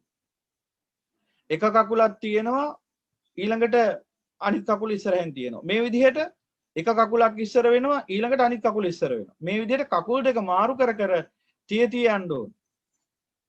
කවුරු හරි මේ කකුල් දෙකෙන් එක කකුලක් පාවිච්චි කරමින් විතරක් ගියොත් ඊටාම සුළු දුරක් ගිහිල්ලා ඇදගෙන වැටේ. ඊළඟට උන්වහන්සේ පෙන්නනවා මෙන්න මේ විදිහට කකුල් දෙක මාරු කරමින් ගමන ගියාට කකුල් දෙක මාරු වුණාට S2 හැමතිස්සෙම මේ ගමනේ නිරන්තරයෙන් යෙදෙන්න ඕන. එහෙමනම් S2 කියන්නේ ඒ ගමනේ හැම මොහොතකම එක දිගටම භාවිත වෙන්න ඕන අංගයක්. කකුල් දෙක විතරක් ඒ අවස්ථාවට අනුකූලව මාරු වෙනවා. මෙන්න මේ විදිහට මහාන මේ බොජ්ජංග වැඩිීමේදී S2 තමයි සති සම්බොජ්ජංගය. කකුල් දෙක තමයි මෙන්න මේ ධම්මවිචය විරිය ප්‍රීති කියන බොජ්ජංග තුනත් ඊළඟට පස්සද්ධි සමාධි උපේක්ෂා කියන බොජ්ජංග තුනක්. මෙන්න මේ තමයි කකුල් දෙක. එහෙනම් මේ දෙක මාරුවෙන් මාරුවට තියන්න ඕනේ. ඒ කියන්නේ මේකෙන් එක කොටසක් විතරක් අරගෙන කවුරු හරි වඩන්න ගියොත් එයා ඊටාම නුදුරු කාලයකදී ඇදගෙන වැටෙනවා. ඇයි? තනි කකුලෙන් ගමන් යන්න බෑ. කකුල් දෙකෙන්ම යන්න ඕනේ. තනි කකුලෙන් උඩ පැන පැන යන්න හැකි. ඉතින් මිනිසුන්ට වෙන්න පුළුවන් අර යනවා කියලා ගමනක්. හැබැයි බොහොම සුළු දුරක් ගිහිල්ලා ඇදගෙන වැටෙනවා. ආයෙ ගැන සැකයක් නෑ. කොච්චර දුර ගියත් ඒ ගමන පූර්ණ නම් කරන්නේ නැහැ. අනිවාර්යෙන්ම ගමනාන්තයට පෙර ඇදගෙන වැටෙනවාමයි. මොකද තනි කකුලෙන් ගමනක් යන්න බෑ. ඒකේ කකුල් දෙකක් තියෙන්නේ. ඉතින් එහෙමනම් මේ බොජ්ජංග 6 තියෙන්නේ කාල දෙකකදී වඩන්න මිසක් එක දිගට වඩන්න නෙවෙයි. අර වැඩෙනකොට ඒක සුදුසු පරිද්දෙන් වැඩෙනවා. ඒක අපි අමුතුවෙන් ආයෙ කරන්න දෙයක් නැහැ. මේ බොජ්ජංග වැඩෙනකොට ඒව සුදුසු පරිද්දෙන් සුදුසු ආකාරයෙන් වැඩෙන නිසා ඒක න අපිට හිතන්න දෙයක් නැහැ. හැබැයි වඩනවා නම් අපි මේක අවබෝධින් කරන්න ඕන. නැත්තම් අමාරු වැටෙනවා. අන්න බුදු පියාණන් වහන්සේ කාල දෙක පෙන්නනවා. මෙන්න කාල දෙක. හොඳට අහගන්න. හොඳින් අහගන්න. නිවන් මාර්ග වඩන පින්වතුන් සියලු දෙනා. කොහොමද මේ කාල දෙක පනවන්නේ? මෙහෙමයි. මේ සිතේ තියෙන ස්වභාව දෙකක්. සංකිට්ඨ චිත්තය සහ වික්කිට්ඨ චිත්තය කියලා. ඒ කියන්නේ එක වෙලාවකට මේ සිත කුසීත වෙලා හැකිලිලා ඇකිලිලා තියෙනවා. ඒ කියන්නේ කම්මැලි කමින් උදාසීන කමින් අලස කමින් හැකිලිච්ච වෙලාවක් තියෙනවා. වෙහෙසටපත් වෙලා මේ සිත. අන්නේ හිතට කියනවා සංකිට්ඨ චිත්තය. ඊළඟට තියෙනවා මේ හිත ප්‍රබෝධයටපත් වෙලා පාමොජ්ජයටපත් වෙලා විසිරීලා ගිය අවස්ථාව. බොහොම උද්දාමයෙන් පවතින අවස්ථාවක් තියෙනවා. ඒකට කියනවා වික්කිට්ඨ චිත්තය. එහෙනම් ඔබටම දකින්න පුළුවන් ඔබේ සිත තුළින් මේ ස්වභාව දෙක එක වෙලාවකට හිත ඇකිලිලා සංකිට්ඨ වෙලා කම්මැලි වෙලා අලස වෙලා ඉන්නවා. තව වෙලාවකට හිත උද්දාමයටපත් වෙලා ප්‍රබෝධයටපත් වෙලා විසිරීලා යන ස්වභාවයෙන් යුක්ත වෙ පවතිනවා. මෙන්න මේ කාල දෙක. මේ කාල දෙකේදී අන්න බුදු පියාණන් වහන්සේ දේශනා කරන මහාන මේන් සංකිට්ඨ චිත්තය. ඒ කියන්නේ මේ හිත ඇකිලිච්ච වෙලාවට මේ සිත හැකිලිලා පවතින වෙලාවට මහාන ධම්මවිචය විරිය ප්‍රීතිය යන සම්බොජ්ජංග වැඩිවීමට කාලයයි. පස්සද්ධි සමාධි උපේක්ෂා බොජ්ජංග වැඩිවීමට අකාලයයි. ඒ කියන්නේ ඒ වෙලාවේදී වඩන්න ඕන ධම්මවිචය විරිය ප්‍රීතිය කියන බොජ්ජංග තුන විතරයි. පස්සද්ධි සමාධි උපේක්ෂා වඩන්න ගියොත් සංකිට්ඨ චිත්තය තුළ ඉඳලා එයා වැඩි දවසක් වැඩි කරගන්නේ නැහැ. තනි කකුලෙන් ගිහිල්ලා ගමන ඇදගෙන වැටෙනවා වගේ වැඩක්. නැත්නම් නුසුදුසු අවස්ථාවේදී නුසුදුසු කකුල තියලා කකුල පය පැකිලිලා ඇදගෙන වැටෙනවා. ඒ නිසා අන්න බුදු පියාණන් මේ අපේ ධර්මයක් එහෙම නෙවෙයි. බුදුරජාණන් වහන්සේ පෙන්වා දෙන ධර්මය. එහෙමනම් එයා මොකද කරන්න ඕන? අන්නර සංකිට්ඨ චිත්තය එහෙම නැත්නම් හැකිලිච්ච සිත හැකිලිලා තියෙන අවස්ථාවවලදී අවබෝධයෙන් යුක්තව ධර්ම විමර්ශනය කරන්න ඕන. කල්යාණ මිත්‍ර සම්පත්තිය ලබන්න ඕන. බණ අහන්න ඕන. ඊළඟට අර වීරිය වඩන්න ඕන, ප්‍රීතිය වඩන්න ඕන. මෙන්න මේ දේවල් කරන්න ඕන. මෙන්න මේ බොජ්ජංග තුන වඩන්න ඕන අර සංකිට්ඨ චිත්තේ ඉඳගෙන. එතකොට මොකද වෙන්නේ? එතනින් එහාට ඊතුරු බොජ්ජංග තුන වැඩෙන්න පටන් ගන්නවා. එතකොට මොකද වෙන්නේ? ධම්මවිචේ විරිය ප්‍රීතිය වැඩුවාම සංකිට්ඨ චිත්තේ ඉඳලා හිත නැවත අන්න ක්‍රමානුකූලව පාමොජ්ජයට ඇවිල්ලා ප්‍රීතියටපත් වෙලා ක්‍රමානුකූල ඊතුරු බොජ්ජංග තුනත් වැඩිලා අන්න බොජ්ජංග 7 වැඩෙන්න පටන් ගන්නවා. එහෙනම් සංකිට්ඨ චිත්තේදී වඩන්න ඕන නැවතත් සිහි කරලා දෙනවා. කියන්නේ හිත හැකිලිච්ච වෙලාවේදී කුසීත වෙච්ච වෙලාවේදී අලස වෙච්ච වෙලාවේදී වඩන්න ඕන ධම්මවිචේ විරිය ප්‍රීතිය කියන බොජ්ජංග තුන. මේ දේශනාවට සවන් දෙන අපේ උපාසක තුමියක් ඉන්න මම දන්නවා මේ වෙලාවේ මේකට සවන් දෙනවා ඇති කියලා. අපේ මේ කොළඹ පැත්තේ ගුරුවරියක්. එතුමිය එක අවස්ථාවක කිව්වා මේ හොඳට ධර්මාබෝධයෙන් යුක්තව නිවන් මඟ වඩන අපේ උපාසිකාවක්. ඇය කිව්වා මට දැන් එපා වෙලා තියෙන්නේ ඔක්කොම මම කොච්චර හොඳට මේ දේවල් කරන් ආවද හොඳට මම මේ ධ්‍යාන සමාපත්තියත් වඩන්න උත්සාහ ගත්තා යම් දුරකට වැඩුණා ඊට පස්සේ බුද්ධ වන්දනාව ආදී හොඳට කරගෙන ආව බණ ඇහුවා හොඳට මේ නිවන් මඟ වඩපු කෙනෙක් මට දැන් හාමුදුරනේ සේරම එපා වෙලා තියෙන්නේ මට ඒ දේවල් ගැන හිතන කොටත් එපා වෙනවා කිව්වා මොකද්ද මට මේ හැදිලා තියෙන පිස්සුවක්වත් හැදෙන්නේ නේද මට එහෙම නැත්නම් මම මාර්ගේ වරදවගෙනද මම ආරූපවාදයක්වත් කරගෙනද මොකක් හරි මට මේ නැස්පැත්තියක් වෙන්න යනවාද කියලා බෙහෙවින් බියටපත් වෙලා තිබුණා ඊට පස්සේ ක්‍රමානුකූලව ප්‍රශ්නේ निराකරණය කරනකොට අන්න පේන්න ගත්ත හේතුව මොකක්ද? ඇයි ගුරුවරියා? ඇයි උදේ පාන්දර නැගිටින්නේ? උදේ පාන්දර නැගිටලා දරුවන්ටත් ආහාර පිහලා තියලා මහත්තයාටත් ආහාර පිහලා තියලා ඔක්කොටම ආහාරත් පිහලා තියලා ගෙදර වැඩපලත් කරලා ඉස්කෝලේට ගිහිල්ලා පැය ගාණක් ළමයින්ට කෑ ගහලා ආයි ටියුෂන් පන්තිව මේ ඔක්කොමත් ඉවර කරලා දරුදැරියන්ගේ අධ්‍යාපන කටයුතු සමාර කරලා ඔක්කොම කරලා ඇවිල්ලා නැවත ගෙදර ඇවිල්ලා ගෙදර දොරේ වැඩපලත් කරලා ආහාරත් පිහලා හවස් ජාම ඉඳ ගන්නවා සංකිට චිත්තයකින් භාවනා කරන්න ධ්‍යාන වඩ. ඒ කිව්වේ සංකිට චිත්තයෙන් ඉඳගත්ත පස්සද්ධි සමාධි උපේක්ෂා වඩ. අන්න අකාලී ඉඳගත්තේ. ඒ කාලය නෙමෙයි. ඒ බොජ්ජංගයන්ට ඒක කාලය නෙමෙයි ඒක අකාලී. ඒ වෙලාවේ වඩන්න ඕන ධම්මවිචේ විරිය ප්‍රීති කියන බොජ්ජංග තුන. එතකොට එපා වෙන්නේ. එතකොට මග වැහෙන්නේ අවහිර වෙන්නේ.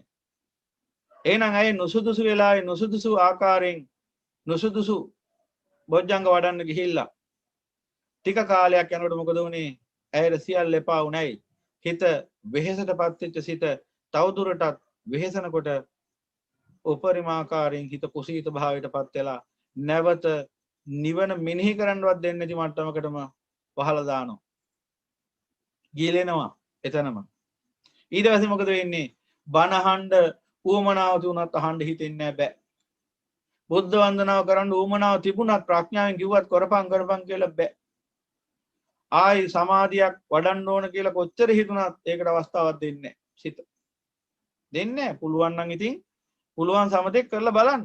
මේ කියන විදිහට බුද්ධ වචනෙට පිටින් ගිහිල්ලා බලන්න. එතකොට සමණ්ඩම් බලා ගන්න පුළුවන්. හොඳයි ඉතින් පරිශ්‍රණය කරමින් යන එක හොඳයි. මොකද අත්දැකීම් තුලින් තමයි අවබෝධය ලැබෙන්නේ. ඒ නිසා ওই විදිහට වැඩ වරද්ද ගත්තාම අන්න ආයෙන අවබෝධයක් ජීවිතේට වර්ධින්නේ නැහැ. අර ගින්දරට අත දාන්න එපා කියලා කොච්චර කිව්වත් පොඩි ළමයාට ඌ අහන්නේ කොයි වෙලාව හරි ගින්දරට අත දාන. අත දාලා පුච්ච ගත දවසට ආයෙ අත දාන්නේ නැහැ කවදා කවුරුත් කියන්න ඕනේ. ඒ වගේ ඉතින් මං කියන්නේ වරදිනවා කියන එක හොඳයි කියලා නෙමෙයි. හැබැයි එහෙම වැරදුනොත් ආයෙ අමතක වෙන්නේ නැහැ. දැන් ඒ උපාසකම මෙතන මේ ධර්ම සාකච්ඡාවට සවන් දෙන්න ඇති අනිවාර්යෙන්. ඉතින් ඊට පස්සේ මොකද උනේ? ඇයට එපා වුණ සියල්ල. එහෙනම් වෙන කිසිම ප්‍රශ්නයක් එතන තිබුණේ නැහැ. මොකද නුසුදුසු වෙලාවෙදී වැඩේ කරන්න ගිය එක විතරයි එතන තිබිච්ච ප්‍රශ්නේ. එහෙනම් ඇයි දැනන් හිටියේ නැහැ එතනදි වඩන්න ඕනේ බොජ්ජංග තුන නෙවෙයි කියලා. මොකද පස්සද්ධි සමාධි උපේක්ෂා වඩන්න නම් ඊට කලින් වැඩිලා තියෙන්න ඕන අනිත් බොජ්ජංග තුන. ඉතින් ඒක නිසා අපිට ඕන විදිහට මේ බොජ්ජංග වඩන්න බෑ. හිත පවතින ස්වභාවය තේරුම් ගන්න ඕනේ ඒකට මේ මොහොතේ. අන්න ඒක වැඩෙනවා මොන අනුපස්සනාවෙන්ද? චිත්තානුපස්සනාවෙන්. අන්න දැක්කද? සත්‍තිස් බෝධිපාක්ෂික ධර්ම එකට එකක් බද්ධ වෙලා වැඩෙන්නේ. ඒ වෙලාවේ පවතින සිත කුමක්ද කියලා දැනගන්න නම් චිත්තානුපස්සනාව වැඩෙන්න ඕන. එතකොට එයා දකින්නේ එහෙනම් මේ වෙලාවේ පවතින සංකිට චිත්තයක්, මේ වෙලාවේ පවතින වික්කීච්ඡ චිත්තයක් යන ආදි වශයෙන්. එhmenan අන්න බුදු පියාණන් වහන්සේ දේශනා කරනවා සංකිට චිත්තයේ සිට වඩන්න ඕන ධම්මවිචේ විරිය ප්‍රීති මම මේ නැවත නැවත කියන්නේ ධාරණීය වෙන්න. නැත්තම් මේක නිකන් අර අහන්නම් වාලේ වණක් වුණොත් එහෙම අපරාධ මේ අප සියලුම දෙනාගේ මහන්සිය. ඒ නිසා මේ ධර්මය ඔබට පෙන්වලා දෙන්නේ හුදෙක්ම මේ සංසාර දුකෙන් එතර වෙන්න. මේ භයානක घोर කටුක සංසාර දුක අවසන් කරන්න. තථාගතයන් වහන්සේගේ නාමයෙන් සිද්ධ කරන කාර්යයක් ධර්ම දානයක්. එතකොට පින්වතුනි එහෙනම් අන්න ඔබට දැන් පැහැදිලි සංකීර්ත චිත්තය කියන්නේ මේ හැකිලිච්ච අලස වෙච්ච චිත්තය. දැන් අර අපේ උපාසකම්මා දවස පුරාම මහන්සියලා වැඩ කරලා ඉස්කෝලේ ගිහලා උගන්වලා හවස ගෙදර එන්නේ. ඒ සංකීර්ත චිත්තයෙන් හැකිල්ලා තියෙන්නේ. ඔබටම දකින්න පුළුවන් ඒ වෙලාවට නිකන් අලසකමක් තියෙන පොඩි විවේකයක් ගන්න හිතෙන්නේ. එහෙනම් විවේකයෙන් ඉඳගෙන බණහන් ධර්ම සාකච්ඡා කරා. තමන් අකුසලයෙන් මිදිලා කුසලයේ හැසිරෙන ආකාරය සිහි කරා. එතකොට අන්න ධම්මවිචේ විරිය ප්‍රීති කියන බොජ්ජංග වැඩෙන්න ගන්න.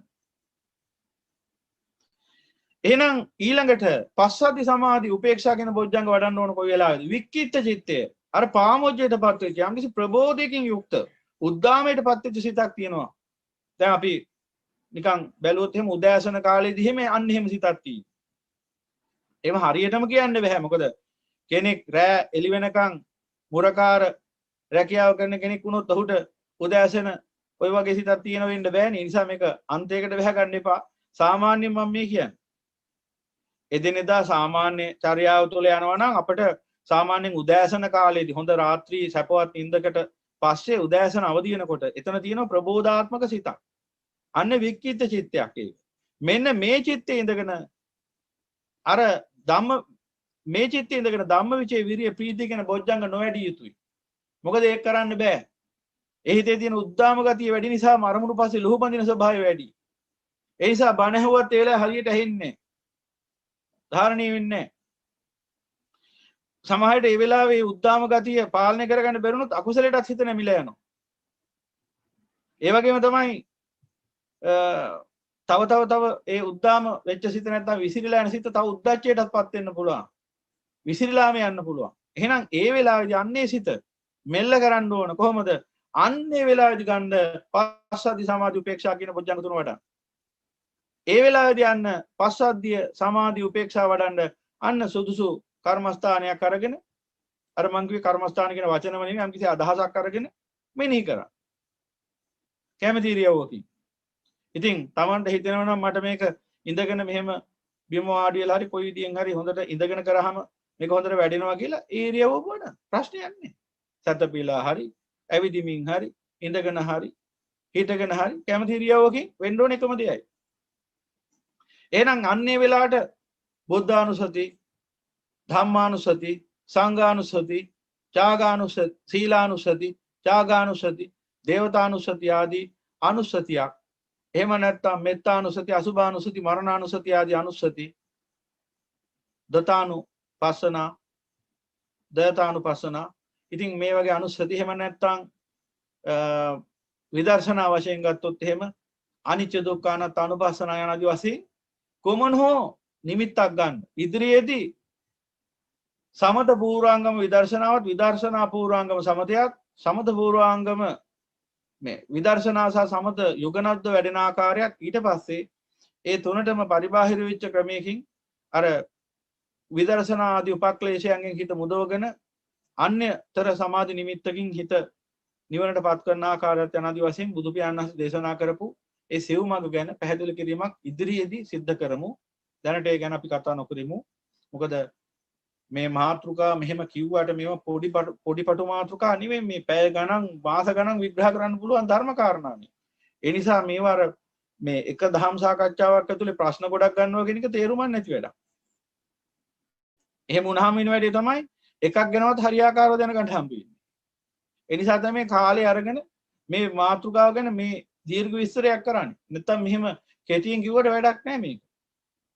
එහෙමනම් අන්න වික්කිත චිත්තේ හටගත්ත වෙලාවේදී ඔබ මොකද කරන්න ඕන? පස්සද්ධි සමාධි උපේක්ෂා කියන බොජ්ජංග වඩන්න. ඒකට අර විදර්ශනා හෝ සමත හෝ විදර්ශනා හෝ කර්මස්ථානයක් අදහසක් අරගෙන නුවණින් මෙනෙහි කරමින් වඩන්න ඕන. දැන් මොකද්ද වෙන්නේ? ඒ බොජ්ජංග තුන වැඩෙනකොට ඒ බොජ්ජංග තුන තනිවෙනේ වැඩෙන්නේ. ඊට ප්‍රත්‍ය වේලා ඉතුරු බොජ්ජංග තුනත් ඒකම වැඩෙන්න පටන් ගන්නවා. තුන නෙවෙයි ඇත්තටම හතරක් තියෙනවා එතන. සතිය හැමතිස්සෙම මුල් වෙනවනේ. ඒ නිසා 아무තෙන් ආයෙ ගැන කියන්න දෙයක් නැහැ. එතකොට අර ඒ වික්කිත චිත්තයට අදාළව අපි වඩනවා පස්සද්ධි සමාධි උපේක්ෂා කියන බොජ්ජංග තුන. දැන් මොකද වෙන්නේ? මේ බොජ්ජංග තුන වඩනකොට අර හිතේ තිබිච්ච අන්න අර විසිරිච්ච ගතිය පහ වෙලා කියලා සමාධිය පිහිටනවා. දැන් මොකද වෙන්නේ? සමාධිය පිහිටනකොට ඒ සිතේ ඊතුරු බොජ්ජංග හතරත් පූර්ණ වෙනවා. එතකොට අන්න හතම පවතිනවා. එහෙනම් හැමතිස්සෙම අපි දකින්න ඕන අර වික්කිත චිත්තේ සහ සංකිත චිත්තය තුල ඉඳගෙන ඒ අදාළ බොජ්ජංග තුන වඩනකොට ඊතුරු බොජ්ජංග තුනත් ඒකම වැඩෙන බව. දැන් අර සංකිත චිත්තේ ඉඳගෙන මෙන්න මේ අත්දැකීම ලබන්න පුළුවන් ඔබට. දැන් උදාහරණයක් දැන් මාර ඉස්සෙල්ලා කිව්වේ දැන් සංකිත චිත්තය ගැන හිත ඇකිලිච්ච වෙලාව.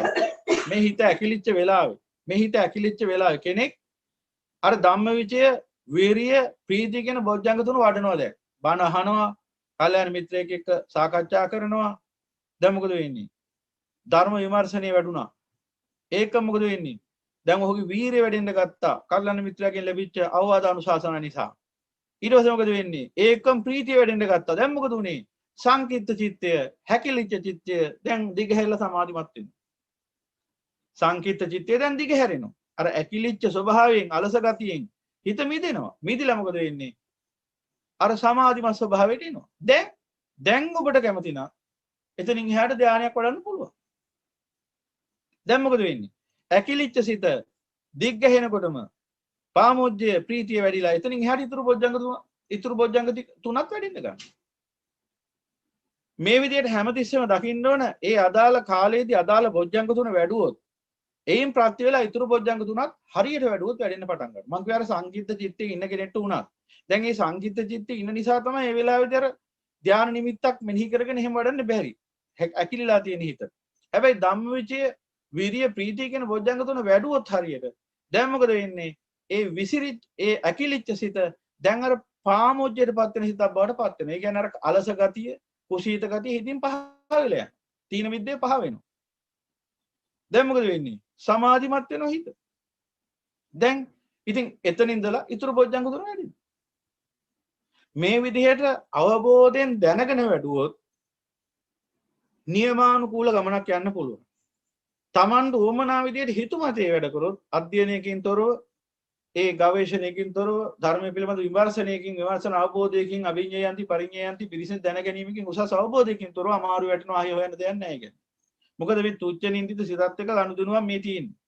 සිතත් එක්ක ගනුදෙනු කරන එක මෙච්චර ලේසි වැඩක් නෑ. බුදු පියාණන් වහන්සේ මේ ආකාර 84000ක් ධර්මස්කන්ධය මොකටද දේශනා කරන්නේ? ඔබට බලන්න අභිධර්මයේ කොච්චර ගැඹුරුද? අභිධර්මයේ කොච්චර ගැඹුරුද බලන්න. ඇයි ආකාර ගැඹුරු ධර්මයක් දේශනා කරන්නේ? මේ තුච්ච නින්දිත සිත දමනය කිරීම මේ තරම්ම දුෂ්කර කාර්යයක් ලේසි වැඩක් නෙමෙයි. ප්‍රඥාවෙන් කළ යුත්තක් මේක. ඔබ මේ ලෝකෙ ඉන්න දක්ෂම සතුරාත් එක්ක නම් සටන් කරන්නේ. ඔබ හැම තිස්සෙම ඥාන සම්ප්‍රයුක්තවම කටයුතු කරන්න ඕන. හැම තිස්සෙම නුවණම මෙහෙවන්න ඕන. පොඩ්ඩක් එහා මෙහා වුණොත් සතුරා පහර දෙනවා. එහෙනම් මතක තියාගන්න ප්‍රඥාව අග්‍ර කරගෙන වැඩෙන ශාසනයක් මේ. වැඩෙන නිවන් මඟ මේ. එහෙනම් ඔන්න ඔය කිව්ව විදිහට යමෙක් කටයුතු කළොත් දැන් ඔබට මම බොජ්ජංග ගැනත් පැහැදිලි කළා. බොජ්ජංග වැඩෙන ආකාරයත් පැහැදිලි කළා. බොජ්ජංග වඩන ආකාරයත් පැහැදිලි කළා. එක දවසකුත් මෙහෙම පැය ගාණක් බණ කියලා බොජ්ජංග වැඩින ආකාරය ගැන ඉන්න පිරිසකින් මම ප්‍රශ්නයක් ඇහුවා. බොජ්ජංග වැඩෙන්න පටන් ගන්නේ කොයි අවස්ථාවේ සිටද කියලා. වඩන එක නෙමෙයි මම මෙහානේ වැඩෙන්නේ. බොජ්ජංග වැඩෙන්නේ කොයි අවස්ථාවේ සිටද බුදු පියාණන් වහන්සේගේ ගැන්වීමට අනුව. දැන් මම මේ ප්‍රශ්නේ අදත් මේ ඉන්න පිරිසකින් අහනවා. මෙතන ඉන්න පිරිසකුත් ඉන්නවා, එතරත් ඉන්නවා පිරිසක්. මම සියලුම දෙනාගෙන් මේ ප්‍රශ්නේ අහනවා. කවුරුන් හෝ උත්තරයක් දෙන්න. බොජ්ජංග වැඩෙන්නේ කොයි අවස්ථාවේ සිටද? දැන් අහන් හිටියනම් කියන්න උත්තරේ. කවුරුන් හෝ කමන්නේ. මෙහෙම නැත්නම් ඔබ අහන් ඉඳලා නැහැ, ධාරණය වෙලා නැහැ කොච්චර කිව්වා. කියන්න බලන්න. බොජ්ජංග වැඩෙන්නේ කොයි අවස්ථාවේ සිටද? කොතැන සිටද? කුමකින් ප්‍රත්‍ය වේලාද? ඔන්න සුද්ධ සිංහලෙන් මැහුවොත්. බොජ්ජංග වැඩෙන්න පටන් ගන්නේ කුමකින් ප්‍රත්‍ය වේලාද? කියන්න බලන්න. අවසර අපේ හැමදෙරණේ. ඔව්. මට කවුරුහරි උත්තරයක් දෙනවද? මම කියලා ඉන්නම්. හොඳයි ඔබතුමා උත්තරය දෙන්න. මට දැනෙන විදිහට ඒක ඉතින් සතියෙන් ප්‍රත්‍ය වෙලානේ. ඒ කියන්නේ සෝතාපන්න මාර්ගයට අවතීර්ණ වෙච්ච වෙලාවෙ ඉඳන්. සතියෙන් ප්‍රත්‍ය වෙලා නෙවෙයි.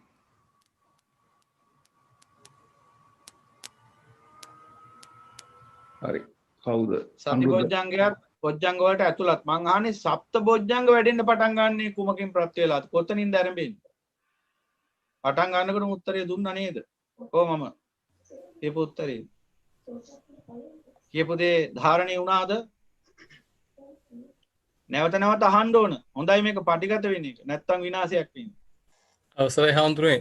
දුක්ඛාර්ය සත්‍ය අවබෝධ වුණාට පස්සේ එතනින් පස්සේ තමයි එතන ඒක වැඩෙන්න ගන්න. ඒක හරියට අවබෝධ වුණාට පස්සේ ඉඳලා. අවබෝධ වුණාට පස්සේ ඉඳලා වැඩෙනවා නම් විශාකා සිටු දේවියටත් වැඩෙන්න එපා.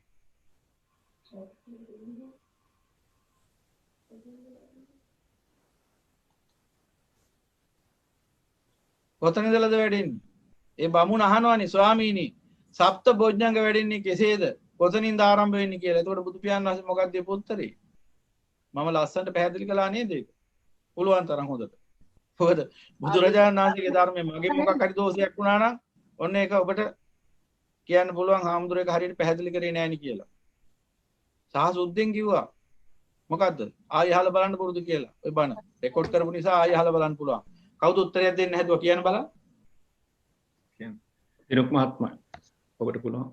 ඔව් කියන්නේ අපේ හැමදෙරෝ චතුරාර්ය සත්‍ය අවබෝධ වෙච්ච දවසේ ඉඳලා තමයි මේක වැඩෙන්න පටන් ගන්නෙ. කියන්නේ කල්යාණ මිත්‍රෙක් හම්බෙලා මේ දහම කනවැකිලා මේ දේ දැනගත්තට පස්සේ එතන ඉඳලා තමයි මම හිතන්නේ අවිද්‍යාව දුර වෙන්න පටන් ගත්තට පස්සේ තමයි මේකත් වැඩෙන්න ගන්න අපේ හැමදෙරෝ. හරි. දැන් චතුරාර්ය සත්‍ය අවබෝධ වූ පමණින්, ඒ කියන්නේ සත්‍ය ඥාන තුලින්ම මේක වැඩෙනවා නම් එහෙනම් සෝවාන් වෙච්ච සියලුම දෙනා නිවන් මඟ වැඩලා අවසානයක් වෙන්න ඕන. එසේ නොවෙන්නේ ඇයි? ඉතින් සති සම්බොජ්ජංගේ සෝවාන් වුණු පමණින් සියලුම දෙනාගේ සප්තබොජ්ජංග වැඩෙනවද? නැහැ. එතනින් සති සම්බොජ්ජංගේ කියන්නේ එතනින් එහාට ඒ දැන් මං අහන්නේ ප්‍රශ්නේ. බොජ්ජංග වැඩෙන්න ගන්නේ කොතනින්ද? කුමක් ප්‍රත්‍ය වේලාද කියලා ඇහුවේ. තමන් තීරණයක් ගත්ත දවසේ ඉඳලා නිවන් දකින්න ඕනේ කියලා. නෑ. මගේ නෝනා කියන ආම්දුරනේ සකදාගාමි මාර්ගයට අවතීර්ණ වුණාම කියලා. ඒ ඇවිල්ලා ඒක වැරද්දක් නෑ ඒ උත්තරේ. නමුත් එතන නෙමෙයි මං අහන්නේ. මං අහන්නේ දැන් මං ඉස්සෙල්ලත් කිව්වා දැන් පැහැදිලිව කිව්වා දැන් ඔබට මං ඒක ටික පැහැදිලි කරලා දුන්නාම ඇත්තනේ නම් ආමුදුර ඒක කිව්වා නේද කියලා සිහි වෙයි. මම ඔබට පෙන්නලා දෙන්නේ සියලුම දෙනා තුල තියෙන පොදු දුර්වලකම්. සියලුම දෙනා තුල තියෙන පොදු දුර්වලකම්. ඒ කියන්නේ හරියට අහන් ඉන්නවා වගේ පෙවුනට ඔබ ඇත්තටම අහන් ඉඳලා නැහැ. ඒ කියන්නේ මම මේ කියන්නේ සියල්ල අහන් හිටියේ නැහැ කියන එක නෙමෙයි. අවශ්‍යම තීරණාත්මක තැන් අහගත්තේ නැත්නම් ඉතින් එතනින් එහාට කොච්චර කිව්වත් ඒක අවබෝධ වෙන්නේ. කොතනින්ද වැඩෙන්න ගන්නේ? කුමක් ප්‍රත්‍යෙන්ද වැඩෙන්න ගන්නේ? මම පැහැදිලිව කිව්වා. කැමති අයට අන්මියුට් කරලා මේ ඔයගලන්ට අන්මියුට් කරලා ෆැසිලිටි එක දීලා තියෙනවා. අන්මියුට් කරලා ඔව් ඕන කෙනෙක් මෙතනින් විරිය ප්‍රත්‍ය වෙලා භාවිතා බහුලී කතා. බොජ්ජංග මැද මං අහන්නේ සති බොජ්ජංගේ වැඩෙන්න ගන්නේ කුමක් ප්‍රත්‍යෙන්ද? කල්යාණ මිත්‍රයාගෙන් මේ ධර්මයේ ඇසීමට පටන් ගත්ත වෙලාවෙ ඉඳලා. ඒක භාවිතා බහුලී කතා කරනවා. ස්වාමීන් වහන්සේ කුසල් සිත් බුදුරජාණන් වහන්සේ දේශනා කරපු ක්‍රමයක් තියෙනවා. මෙන්න බමුණ මෙන්න මෙතන ඉඳලායි වැඩෙන්නේ කියලා ධර්ම. මේක භාවිතා කරන්න ඕනේ. ධර්මයේ මෙනෙහි කිරීම. භාවිතා කරන්න. කොහෙද ඉඳලාද? කොතන ඉඳලාද වැඩෙන්නේ? කුසල් සිත් වඩන්න පටන් ධර්මයේ මෙනෙහි කිරීම. අන්න උත්තරේ දුන කවුද මේ මහත්මයා? මම රුවන්. රුවන් මහත්මයා. ධර්මයේ නුවණින් මෙනෙහි කරන්න පටන් ගත්තට පස්සේ බොජ්ජංග වැඩෙන්න ගන්න. ධර්මයේ යෝනිසෝ මනසිකාරයෙන් යුක්තව වාසය කිරීමෙන් සත්‍ය බොජ්ජංග වැඩෙන්න ගන්න. නැතුව ධර්මාභෝධයේ ලද පමණින් නෙවෙයි. චතුරාර්ය සත්‍ය අවබෝධ වූ පමණින් ඒ ධර්මය භාවිතාය බහුලීකතාය කියලා කිව්වේ අර යෝනිසෝ මනසිකාරයෙන් යුක්තව ඉන්න කෙනාට. එහෙම නැති කෙනා ඒ ධර්මාභෝධයේ සත්‍ය ඥාන ලැබුවා. කාමයේ දුකයි කියලා අවබෝධ වුණා. හැබැයි න්‍යාය තමන්ගේ ජීවිතේ භාවිත කරන්නේ නැහැ. දැන් විසාකා සිටුදේවි මම කියන්නේ අය සම්පූර්ණයෙන් භාවිත කළේ නැහැ කියන එක නෙවෙයි. අර සංයෝජන සිඳලා කියන නිසා සක්කාය දිට්ඨි විචිකිච්ඡා යන සංයෝජන සිඳලා කියන නිසා ඒ දස කුසලින් වෙන් වෙලා උතුම් වූ නියත වූ නිවන් මාර්ගට පැමිණියා. හැබැයි එතනින් එහාට අය කාමයේ දුරු කරගන්න උත්සාහ ගත්තේ නැහැ. අවුරුදු 6යි සෝවාන් වෙලා අවුරුදු 16යි කසාද බැඳලා දරුමල්ලෝ 14 දිනක් සහිත මවක් වුණා. මොනපුරු මිනිපිරියෝ 80 ගාණක් හදාගත්ත. ඔබ මහල ඇති අර පුංචි මිනිපිරියක් මැරිච්ච වෙලාවේ හඬමින් වැළපෙමින් ඇය ශෝක කරපු හැටි. ඉතින් ඒ නිසා අහපු ධර්මය නුවණින් මෙනෙහි කිරීම යෝනිසෝ මනසිකාරම් මම ඉදත් පැහැදිලි කළානේ. යෝනිසෝ කියන වචනේ තේරුම මුල දැකීම. මුල දැකීම. ඒ කියන්නේ ධර්ම සමුදය වෙන ආකාරය දැකීම. කුමන ප්‍රත්‍යයෙන් කුමන හේතුවකින්ද මේ ධර්ම සමුදය වෙන්නේ? කුමන ප්‍රත්‍යයෙන්ද සමුදය වෙන්නේ? ඒ හේතු ප්‍රත්‍ය දැකීම. එතකොට තමයි පුළුවන් වෙන්නේ හේතු ප්‍රත්‍ය දුරලන්න. හේතු භංග කරන්න. එතකොට එහෙමනම් අන්නේ ධර්මයේ පටිච්ච සමුප්පාදය තුලින් දැකීමට තමයි යෝනිසෝ මනසිකාරය කියන්නේ. එතකොට තමයි සති සම්බොජ්ජංගේ ඉඳලා ඉතුරු බොජ්ජංග 7 එකට එකක් ප්‍රත්‍ය වෙලා වැඩෙන්න පටන් ගන්නවා. වඩනවා නම් අර කිව්ව විදිහට වඩන්න ඕන. වැඩෙන්න ඉඩ හැරලා ඔබ ඉන්නවා නම් ඔබ දැන් ගෘහ ජීවිතයක් ගෙවන පින්වතුන් හැටියට ඔබට පුළුවන් වැඩෙන්න ඉඩ හැරලා ඉන්න. එතකොට ඔබට කරන්න තියෙන එක දෙයයි. ඒ තමයි අසන ලද උත්තරීතර ධර්මය නිරන්තරයෙන් පටිසමුප්පාද න්‍යාය ධර්මයට අනුකූලව මෙනෙහි කරමින් වාසය කිරීම. කාමේ ආදීනව අනිච්ච ලක්ෂණයට අනුව දකින්න. දුක්ඛ ලක්ෂණයට අනුව දකින්න. අනාත්ම ලක්ෂණයට අනුව දකින්න. එතකොට මොකද වෙන්නේ? ඔබ දැන හිටියත් නොදැන හිටියත් සප්තබොජ්ජංග වැඩිනවා වර්ධනය වෙනවා. ඔබ දැන හිටියත් නොදැන හිටියත් බොජ්ජංග එකෙන් එක පූර්ණ වෙමින් නිවන් මඟ වැඩෙනවා. අර සියලු වැඩ පසකින් තියලා සියලු කාමයන්ගෙන් වෙන් වෙලා සියලු ලෝක වැඩපිළිවෙලෙන් වෙන් වෙලා ඔබ යම් දවසක ඒ කායන අරමුණ නිවන පමණයි පරිනිර්වාණය පමණයි කියන අරමුණින් උතුම් වූ පැවිද්ද හෝ අනගාരിക ගෘහභාවයක අනගාരിക ගිහිභාවයකට ඇවිල්ලා සහ මුලින්ම එකම කාර්යය නිවන් මඟ වැඩිමයි කියන දැනට ආපු දවසට ඔබට බොජ්ජංග වඩන්න පුළුවන්. හැබැයි ඒකට තමයි යන්න අර භාවනා කාල කියන එක දැනගන්න ඕන.